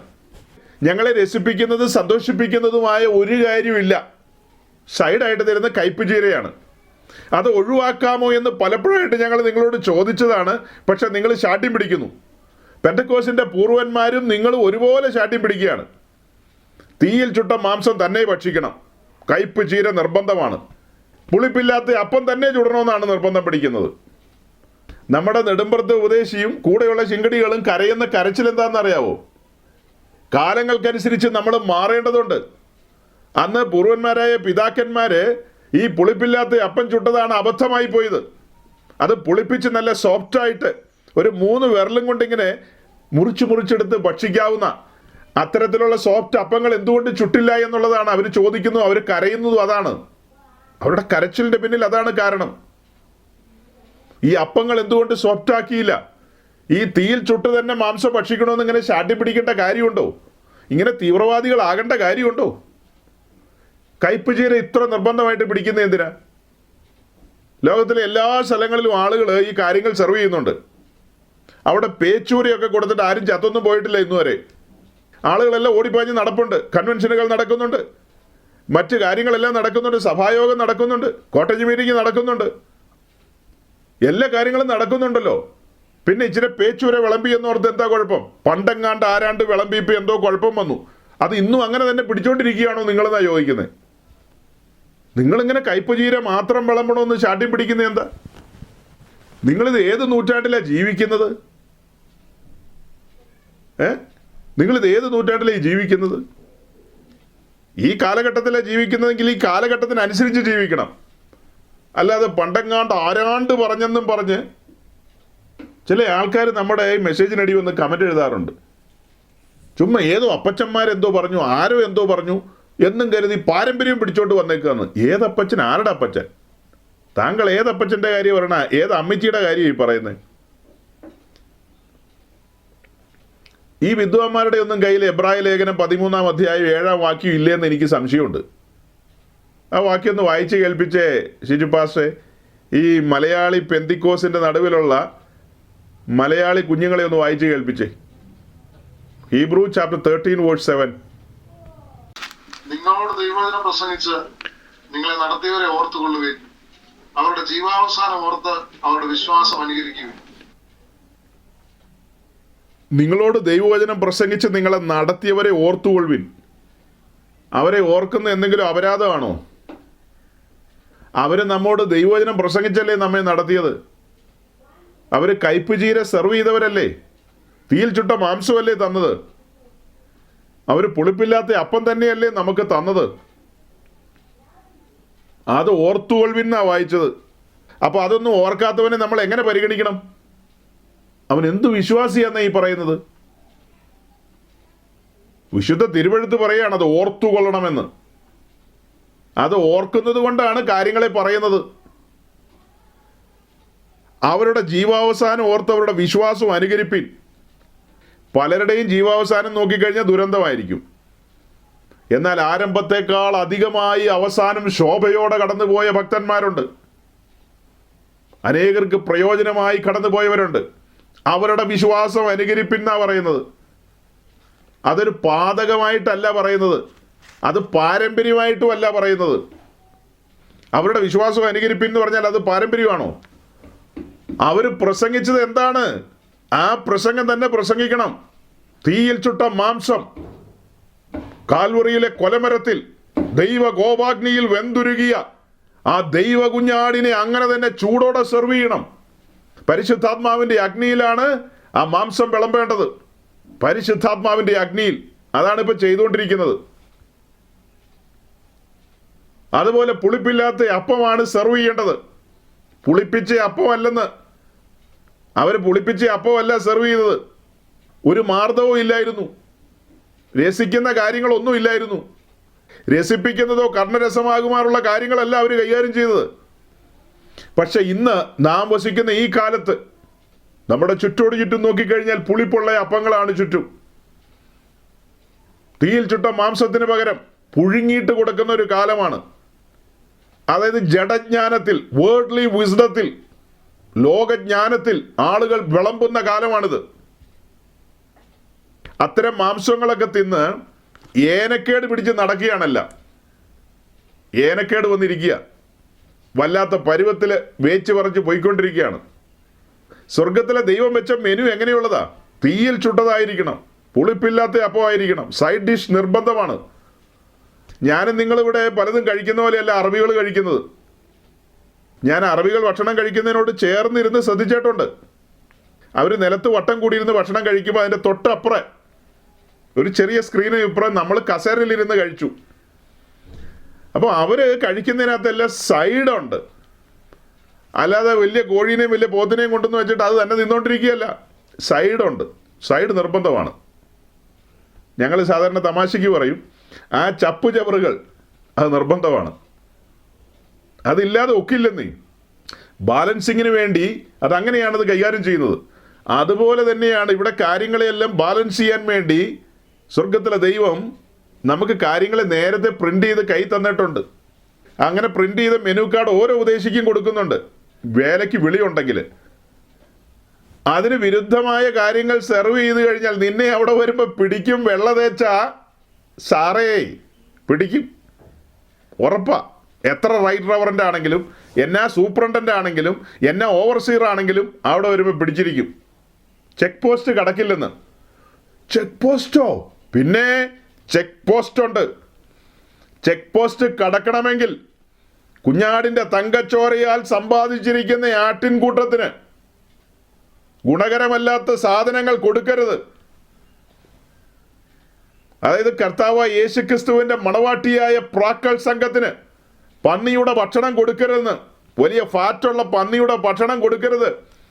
ഈ പ്രാക്കൾ ഒരിക്കൽ പറന്നു പോകേണ്ടതാണ്. അതിൻ്റെ ചിറകിൽ കൊഴുപ്പ് മുറ്റിക്കഴിഞ്ഞാൽ അത് പറന്നു പോകില്ല. കൊഴുപ്പ് മുറ്റിയ ഭക്ഷണം സെർവ് ചെയ്യുന്ന വെള്ളതേച്ച പുള്ളികളെ, നിങ്ങൾക്ക് ഹാ കഷ്ടം, നിങ്ങൾക്ക് ഹാ കഷ്ടം. അത്ര തന്നെ. ചെക്ക് പോസ്റ്റ് കടക്കില്ല. ഇവിടുത്തെ പദവിയും പത്രാസൊന്നും അവിടെ ചെക്ക് പോസ്റ്റിൽ ഇരിക്കുന്നയാൾ മൈൻഡ് ചെയ്യില്ല കേട്ടോ. മൈൻഡ് ചെയ്യില്ല. ഓർമ്മയിരിക്കട്ടെ, എത്ര കൊമ്പത്തെ ആരാണെങ്കിലും ചെക്ക് പോസ്റ്റ് കടക്കില്ലെന്ന്. കടക്കണമെങ്കിൽ വള്ളി പുള്ളി വിടാതെ ഈ പണിയിൽ അളവ് നൂലും തൂക്കുകട്ടയും വേണം. കയ്യിൽ അളവ് നൂലും തൂക്കുകട്ടയും വേണം. യഹോവയുടെ 7 കണ്ണും കണ്ടുകൊണ്ടിരിക്കുക. അളവ് നൂലുമില്ല, തൂക്കുകട്ടയില്ലാതെയുള്ള പണികൾ. അറസ്റ്റ് ചെയ്യുന്ന ദിവസം വരുന്നു. അറസ്റ്റ് ചെയ്യുന്ന ദിവസങ്ങൾ വരുന്നു. ബാഹ്യാലങ്കാരത്തെക്കുറിച്ച് പ്രസംഗം ഇവിടെ വന്ന് എത്തി. എബ്രായ ലേഖനം 13:7 വായിച്ചിട്ടാ പറയുന്നത്, പൂർവന്മാരിട്ട അടിസ്ഥാനങ്ങളുണ്ട്, മറിക്കരുത്, മറിക്കരുത്, അതിരുകൾ മറിക്കരുത്. നേരത്തെ നമ്മൾ പറഞ്ഞിട്ടുള്ളത് അതിൻ്റെ വിശദീകരണങ്ങൾ. മറിക്കരുതെന്നേ, മറിക്കരുത്. വെറുതെ ഒന്നുമല്ല അവരിങ്ങനെ ഒരു സ്റ്റെപ്പിലേക്ക് വന്നത്. ഇയ്യോബിന്റെ പുസ്തകം 28-ാം അധ്യായത്തിന്റെ 5-ാം വാക്യം കൂടി ഒന്ന് വായിച്ചേ. ഭൂമിയിൽ നിന്ന് ആഹാരം ഉണ്ടാകുന്നു, അതിൻ്റെ അധോഭാഗം തീ കൊണ്ടെന്ന പോലെ മറിയുന്നു. അതിൻ്റെ അധോഭാഗം, അതിൻ്റെ ന്യൂക്ലിയസ് തീ കൊണ്ടെന്ന പോലെ തിളച്ചു മറിയുകയാണ്. അത് പെന്തക്കോസ്തിൻ്റെ പൂർവന്മാരായ പിതാക്കന്മാർക്ക് ആത്മാവിൽ മനസ്സിലായി. ഇപ്പൊ കൊട്ടാര സദൃശ്യമായ അനുഭവത്തിലായി ഇരിക്കുന്നതെങ്കിലും അതിനടിയിൽ തീ കൊണ്ടെന്ന പോലെ തിളച്ചു മറിയുകയാണ്. കൈവിടപ്പെട്ടു പോയി അവിടേക്ക് പോകേണ്ടതായിരുന്നു. കുറവയാൽ ഒരു ഉദ്ധാരണം ലഭിച്ചതാ. അതുകൊണ്ടാണ് അപ്പോസ്തലന്മാർ പറഞ്ഞ വാക്കുകൾ. അതുകൊണ്ടാണ് അപ്പോസ്തലന്മാർ പറഞ്ഞത്, നിങ്ങളുടെ പ്രവാസകാലം ഭയത്തോടും വിറയലോടും കഴിപ്പീൻ. മറ്റൊരു അപ്പോസ്തലൻ പറയാണ്, നിങ്ങൾ നിങ്ങളുടെ രക്ഷയ്ക്കായി ഭയത്തോടും വിറയലോടും പ്രവർത്തിപ്പിനെന്ന്. ഇതെല്ലാം ബോധ്യമായവരായിരുന്നു പെന്തിക്കോസ്തിന്റെ പൂർവന്മാർ. അവരെ ഒരു വില കുറഞ്ഞവരായിട്ടേ, ബോധമില്ലാത്തവരായിട്ടൊന്നും തരം താഴ്ത്തണ്ട. ഇന്ന് നിങ്ങളുടെ കൂടെയുള്ള കേമന്മാർക്ക് MTH ഡോക്ടറേറ്റും പോസ്റ്റ് ഡോക്ടറേറ്റും ഒക്കെ ഉണ്ടായിരിക്കാം. പക്ഷെ അവർക്കറിയില്ല ഇതിൻ്റെ അധോഭാഗം തീ കൊണ്ടെന്ന പോലെ തിളച്ചു മറിയുകയാണെന്ന്. അവരും വായിക്കുന്നൊക്കെ ഉണ്ടായിരിക്കും, പക്ഷെ അവരിത് വിശ്വസിക്കുന്നുണ്ടാകണമെന്നില്ല. ഈ പഠിപ്പൊന്നുമില്ലാത്ത പിതാക്കന്മാരത് വിശ്വസിച്ചിരുന്നു. അതുകൊണ്ടാണ് അവർ ജനത്തെ ഉത്സാഹിപ്പിച്ചിരുന്നത്. അവർ ദൈവത്തെ ഭയപ്പെട്ടിരുന്നു എന്നേ.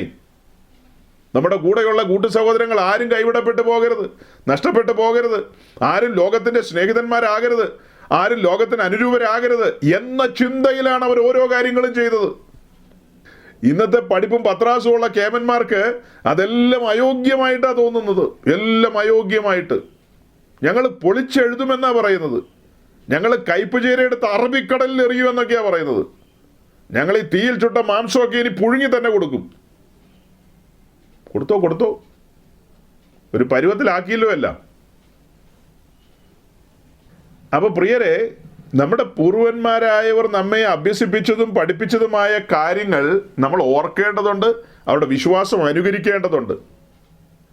അങ്ങനെ പറയുമ്പോൾ ആരൊക്കെയോ ചേർന്ന് എന്തൊക്കെയോ പണ്ട് പറഞ്ഞ കാര്യങ്ങളെ നമ്മളൊരു പാരമ്പര്യമായിട്ട് കൊണ്ടു കിടക്കുകയാണെന്ന് ചോദിക്കുന്നത്. ഈ കാണായ ദിവസങ്ങളിലെല്ലാം നമ്മൾ ഈ വിഷയത്തിന്റെ ചുരുളഴിക്കുകയായിരുന്നു. പുതിയ നിയമത്തിൽ വാക്യമുണ്ടോ എന്ന് ചോദിച്ച ആളുകൾക്കെല്ലാം അത്യാവശ്യത്തിന് സുബോധമുള്ളവർക്ക് വാക്യം കിട്ടിയിട്ടുണ്ട്. തീർന്നിട്ടില്ല, ഇനിയും വാക്യങ്ങളുണ്ട്. ഇന്നും കുറേ വാക്യങ്ങളിലേക്ക് വരാനിരുന്നതാ, എത്തിയിട്ടില്ല. അതിനിടയിൽ മറ്റു കാര്യങ്ങൾ പ്രകാശിച്ചു വന്നതുകൊണ്ട് നമ്മൾ അങ്ങനെ അവിടെ നിന്നു. തീർന്നിട്ടില്ലെന്നേ, തിരക്കൂട്ടണ്ട. കർത്താവ് വരാൻ താമസിച്ചാൽ വാക്യങ്ങൾ ഇനിയും കൊണ്ടുവരും. അല്ല, കൊണ്ടുവന്ന ഒരു 2-3 വാക്യമുണ്ടല്ലോ, അതിനെക്കുറിച്ച് വല്ലതും പറയാനുണ്ടോ? പാപത്തിന്റെ പടുകുഴിയിൽ നിന്ന് ഉദ്ധരിച്ചു കൊണ്ടുവന്ന ഒരുവനോട് പരിശുദ്ധാത്മാവ് പറയാണ്, നിന്റെ ശരീരത്തെ ബുദ്ധിയുള്ള ഒരു ആരാധനയായിട്ട് ഒരു യാഗമായി ഏൽപ്പിച്ചു കൊടുക്കാമോ എന്ന് ചോദിച്ചൊരു ചോദ്യമുണ്ടല്ലോ.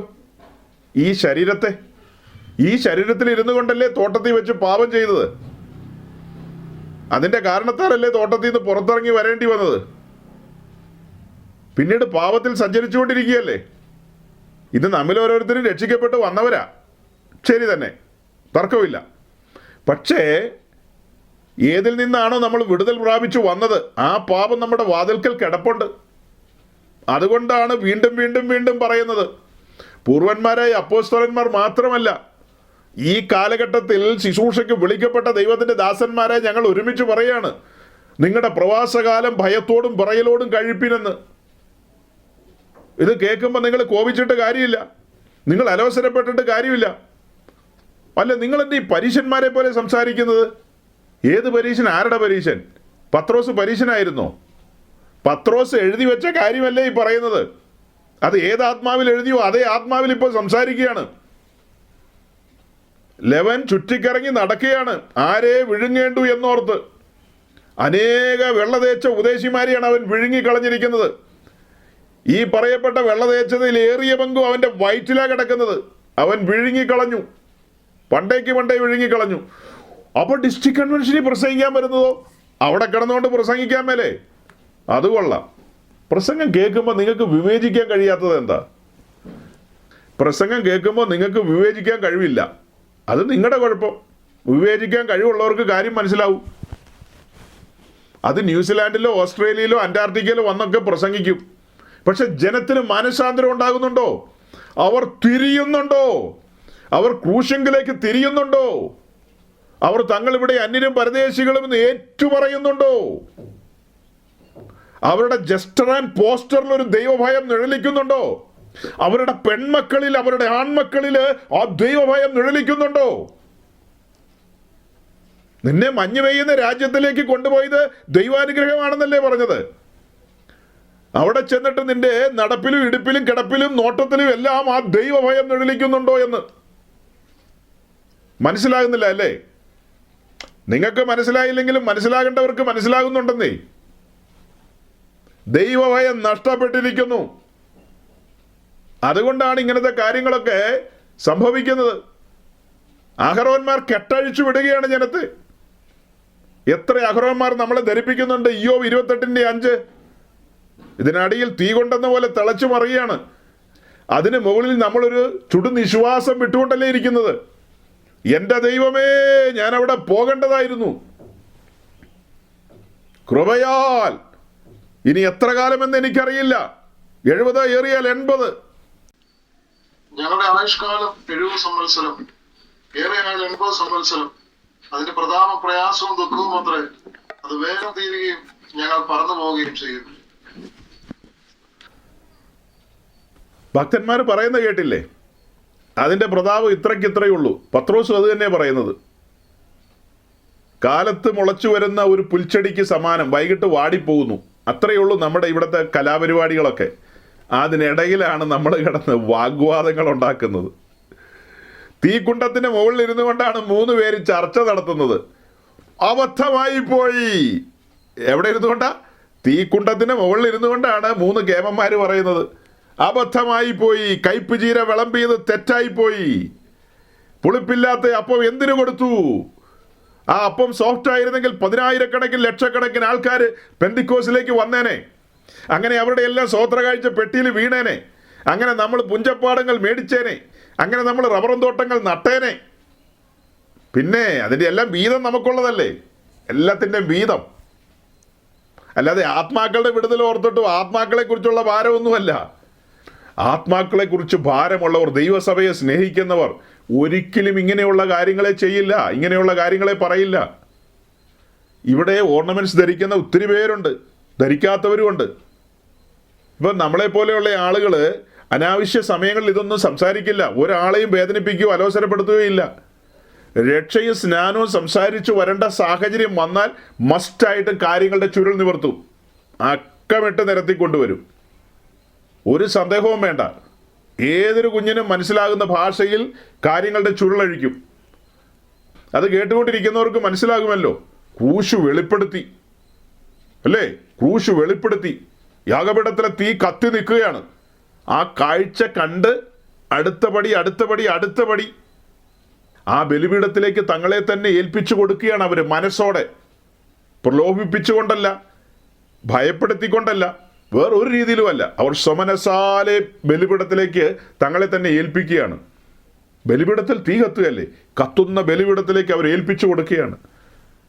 ഒരുവനെന്നെ അനുഗമിക്കാൻ ഇച്ഛിച്ചാൽ തന്നെത്താൻ ത്യജിക്കണം. സ്വന്തം ആഗ്രഹങ്ങളും മോഹങ്ങളും ത്യജിക്കണം. യാഗപീഠത്തിൽ തീ കത്തിക്കൊണ്ടിരിക്കുകയാണ്. നമ്മുടെ ജഡികമായ താല്പര്യങ്ങളെല്ലാം അവിടെ കത്തിച്ചാമ്പലാകും. അവിടെ കത്തിച്ചാമ്പലായില്ലെങ്കിൽ ഇയ്യോബ് 28:5 പറഞ്ഞ പോലെ അവിടെ പോയി നീ കത്തും. ഓർത്തോ, നിന്റെ ജഡീക വാസനകളെ ഇപ്പോൾ ബലിപീഠത്തിൽ കത്തുന്ന തീയിൽ ദഹിപ്പിച്ചില്ലെങ്കിൽ പിന്നത്തേതിൽ അവിടെ പോയി ആയിരിക്കും ബാക്കി ദഹിപ്പിക്കുന്നത്. അതല്ലേ ഇതിൽ നിന്ന് നമുക്ക് ലഭിക്കുന്ന സൂചന. കാര്യങ്ങൾക്ക് അത്രയും ഗൗരവമില്ലെങ്കിൽ, അത്ര സീരിയസ് ആയ കാര്യങ്ങളല്ലെങ്കിൽ പത്രോസ് പറയോ ഭയത്തോടും വിറയലോടും പ്രവാസം കഴിക്കാനായിട്ട്? പൗലോസ് പറയോ നിങ്ങൾ നിങ്ങളുടെ രക്ഷയ്ക്കായി ഭയത്തോടും വിറയലോടും പ്രവർത്തിപ്പിനെന്ന് പറയാൻ പൗലോസിന് എന്തെങ്കിലും കുഴപ്പമുണ്ടോ? അവർക്കാർക്കും തലയ്ക്ക് ഒരു കുഴപ്പമുള്ളവരല്ല. അവർ വെളിപ്പാടിൽ കാര്യങ്ങളെ കണ്ടു. തേജോമയനായ ദൈവത്തിൻ്റെ സിംഹാസനത്തിന് മുമ്പിൽ ഒഴുകുന്നത് പളുങ്കിനൊത്ത കണ്ണാടിക്കടലാണ്. ക്രിസ്റ്റൽ ക്ലിയർ സീയാണ് അവിടെ കാണുന്നത്. മുഖപക്ഷമില്ലാത്ത സിംഹാസനം എന്നാണ് അത് വിളിച്ചു പറയുന്നത്. അവിടുത്തെ വെർഡിക്റ്റുകളെല്ലാം മുഖം നോക്കാതെയായിരിക്കും. അവസരങ്ങൾ ലഭിച്ചിട്ടും കേട്ടിട്ടും പ്രവാസകാലം തോന്നിയതുപോലെ ജീവിച്ചു കഴിഞ്ഞാൽ, ശേഷം മനുഷ്യരെ പോലെ ജീവിച്ചു കഴിഞ്ഞാൽ, ഒരുപക്ഷെ നിങ്ങളുടെ സ്വന്തക്കാർ ഓർത്തഡോക്സുകാരായിരിക്കും, അല്ലെ കത്തോലിക്കരായിരിക്കും, അല്ലെ യാക്കോബക്കാരായിരിക്കും, അല്ലെ വേറെ ആരെങ്കിലും ആയിരിക്കും. അവർക്കൊന്നും ഇങ്ങനൊരു പ്രമാണമില്ല. അവരോടൊന്നും ആരും ഇങ്ങനെ പറയുന്നില്ല. ചരിത്രത്തിൽ ഇന്ന് വരെ ഏതെങ്കിലും കാതോലിക്ക ബാബു പറയുന്നുണ്ടോ എൻ്റെ വാത്സല്യ മക്കളെ നിങ്ങളുടെ പ്രവാസകാലം എന്നൊന്നും പറഞ്ഞ്? അവരാരും വൈബ്രേഷൻ ഒന്നും ഇടുന്നില്ല. അവരെല്ലാം പിരിവിൻ്റെ സമയത്ത് വൈബ്രേഷൻ ഇട്ടില്ലെങ്കിലായി. അല്ലാതെ അവരൊന്നും അങ്ങനെ ഒന്നും പറയുന്നില്ലെന്നേ. അവിടെയൊന്നും അങ്ങനത്തെ വിഷയമില്ല, എങ്ങനെ വേണേലും നടക്കാം. നമ്മുടെ ഇടയിലുള്ള ഇത്തരം ടോക്കുകൾ കേട്ടിട്ട് തലകുത്തിയാ ചിരിക്കുന്ന യാക്കോബക്കാരും ഓർത്തഡോക്സുകാരൊക്കെ. ഇവന്മാർക്ക് വേറെ പണിയൊന്നുമില്ലെന്ന് ചോദിക്കുന്നത്. ഞങ്ങളുടെ അച്ഛന്മാരും ഞങ്ങളുടെ മെത്രാന്മാരൊന്നും ഞങ്ങളുടെ ഒരു കാര്യത്തിൽ ഇടപെടാറില്ല. ഞങ്ങളുടെ പിള്ളേരുടെ കല്യാണ സമയത്ത് അച്ഛനോ മെത്രാനോ വരും. പിന്നെ ഞങ്ങളുടെ പിള്ളേർക്ക് പിള്ളേരുണ്ടാകുമ്പോൾ അവരുടെ മാമോദീസയ്ക്ക് അവരാരെങ്കിലും വരും. അത് കഴിഞ്ഞ് അവർ ചാവുമ്പോൾ കുഴിച്ചിടാൻ നേരത്തെ ഇവർ വരും. അത്രയൊക്കെ ഉള്ളൂ. ചിലർ പിന്നെ ഇടയ്ക്കിടയ്ക്ക് പള്ളിയിൽ പോകും കേട്ടോ. ഞാൻ പൊതുവിലാണ് പറഞ്ഞത്. പൊതുവിൽ അത്രയൊക്കെയുള്ളൂ കാര്യങ്ങൾ. ഞങ്ങൾ എത്ര ഫ്രീഡത്തിലാണ് ജീവിക്കുന്നത്. ആകാശത്തിലെ പറവുകളെ പോലെ ഞങ്ങൾ പറന്ന് നടക്കുക. നിങ്ങൾ പെന്തിക്കോസുകാരിങ്ങനെ തുടരുത്, പിടിക്കരുത്, ഇരിക്കരുത്, കിടക്കരുതെന്നൊക്കെ പറഞ്ഞ് നിങ്ങളെങ്ങനെ നടന്നോ? നിങ്ങളുടെ ഉപദേശിമാരുടെ പ്രസംഗം കേട്ടാൽ എന്നാ പ്രസംഗകന്മാർ പറയുന്നത്? പ്രവാസകാലം ഭയത്തോടെ കഴിക്കാൻ. ജോളിയായിട്ട് നടക്കേണ്ട ഒരു കാലമല്ലേ ഇത്? അല്ലാതെ ഭയത്തോടും വിറയലോടും ഒക്കെ നടക്കേണ്ട കാലമാണോ? അതാണ് അവർ പറയുന്നത്. അതിനൊപ്പിച്ച് നടക്കാനാ താല്പര്യമെങ്കിൽ അങ്ങനെ നടക്കാം. ആരും കയ്യാലൊന്നും കയറി പിടിച്ചിട്ടില്ല. ആരും ഇങ്ങനെയൊന്നും പിടിച്ചിട്ടില്ല. അപ്പം നമ്മൾ ഈ ദിവസങ്ങളിൽ പ്രിയപ്പെട്ടവരെ ഓർമ്മിപ്പിച്ച് ഉണർത്തിക്കൊണ്ട് വരുന്നത്, നമ്മൾ എവിടെ കിടന്നു എന്നുള്ളത് മനസ്സിലാക്കണം. അവിടെ നിന്ന് നമ്മെ ഉദ്ധരിച്ചു കൊണ്ടുവന്ന വഴികൾ, വഴിത്താരകൾ, പൂർവന്മാർ നമ്മളെ അഭ്യസിപ്പിച്ചതും പഠിപ്പിച്ചതുമായ കാര്യങ്ങൾ. ബാലൻ നടക്കേണ്ടുന്ന വഴിയിൽ അവനെ അഭ്യസിപ്പിക്കണമെന്ന് വേറൊരു വാക്യമുണ്ടല്ലോ. അതുപോലെ നമ്മുടെ പൂർവന്മാർ നമുക്ക് വേണ്ടി വെളിപ്പാടിൽ തുറന്നു തന്ന ഒത്തിരി കാര്യങ്ങളുണ്ട്. ആ കാര്യങ്ങളെയെല്ലാം ചവിട്ടുകൊട്ടയിൽ ഇടാനുള്ളതല്ല. ആ കാര്യങ്ങളെ വിശുദ്ധ തിരുവഴുത്തിൻ്റെ വെളിച്ചത്തിൽ പരിശോധിച്ചിട്ട് തന്നെയാണ് ഉറപ്പിച്ച് പ്രസംഗിക്കുന്നത്. അല്ലാതെ ഏതെങ്കിലും അപ്പച്ചനോ അമ്മച്ചിയോ പറഞ്ഞൊന്നും കരുതി കണ്ണടച്ച് വിശ്വസിക്കാൻ ഞാനേ പഠിപ്പിക്കുന്ന ആളല്ല. അപ്പച്ചന്മാർക്ക് അബദ്ധങ്ങൾ പറ്റിയിട്ടുണ്ട്. ആ അബദ്ധമൊന്നും ആചാരമായിട്ട് കൊണ്ടു കിടക്കേണ്ട ഒരു കാര്യവും നമുക്കില്ല. പക്ഷെ മേൽപ്പറയപ്പെട്ട വിഷയത്തിനകത്ത് ആധികാരികതയുണ്ട്, ഗൗരവമുണ്ട്. അതുകൊണ്ടാണ് കാര്യങ്ങളെ നമ്മൾ ചുരുളഴിച്ചു കൊണ്ടുവരുന്നത്. നമ്മുടെ ആത്മാവിൻ്റെ വീണ്ടെടുപ്പ് സാധിപ്പിച്ചിരിക്കുകയാണ്. നമ്മുടെ ദേഹത്തിൻ്റെയും ദേഹിയുടെയും വീണ്ടെടുപ്പ് അഥവാ റിഡംഷൻ പൂർത്തീകരിക്കപ്പെടേണ്ടതുണ്ട്. അതുകൊണ്ട് നമ്മൾ ഇതിനകത്ത് ഞെരങ്ങിക്കൊണ്ടിരിക്കുകയാണ്. ഞെരക്കമുണ്ടോ? ആ ഞെരക്കത്തിൽ നമ്മുടെ പ്രവാസകാലം കഴിക്കുവാൻ ദൈവത്തിൻ്റെ പരിശുദ്ധാത്മാവിനാൽ ലഭിക്കപ്പെട്ട ആഹ്വാനം നിങ്ങളുടെ മുമ്പിൽ വെച്ചുകൊണ്ട് ഞാൻ വാക്കുകളെ ചുരുക്കുന്നു. ദൈവം നിങ്ങളെ അനുഗ്രഹിക്കട്ടെ. Thank you.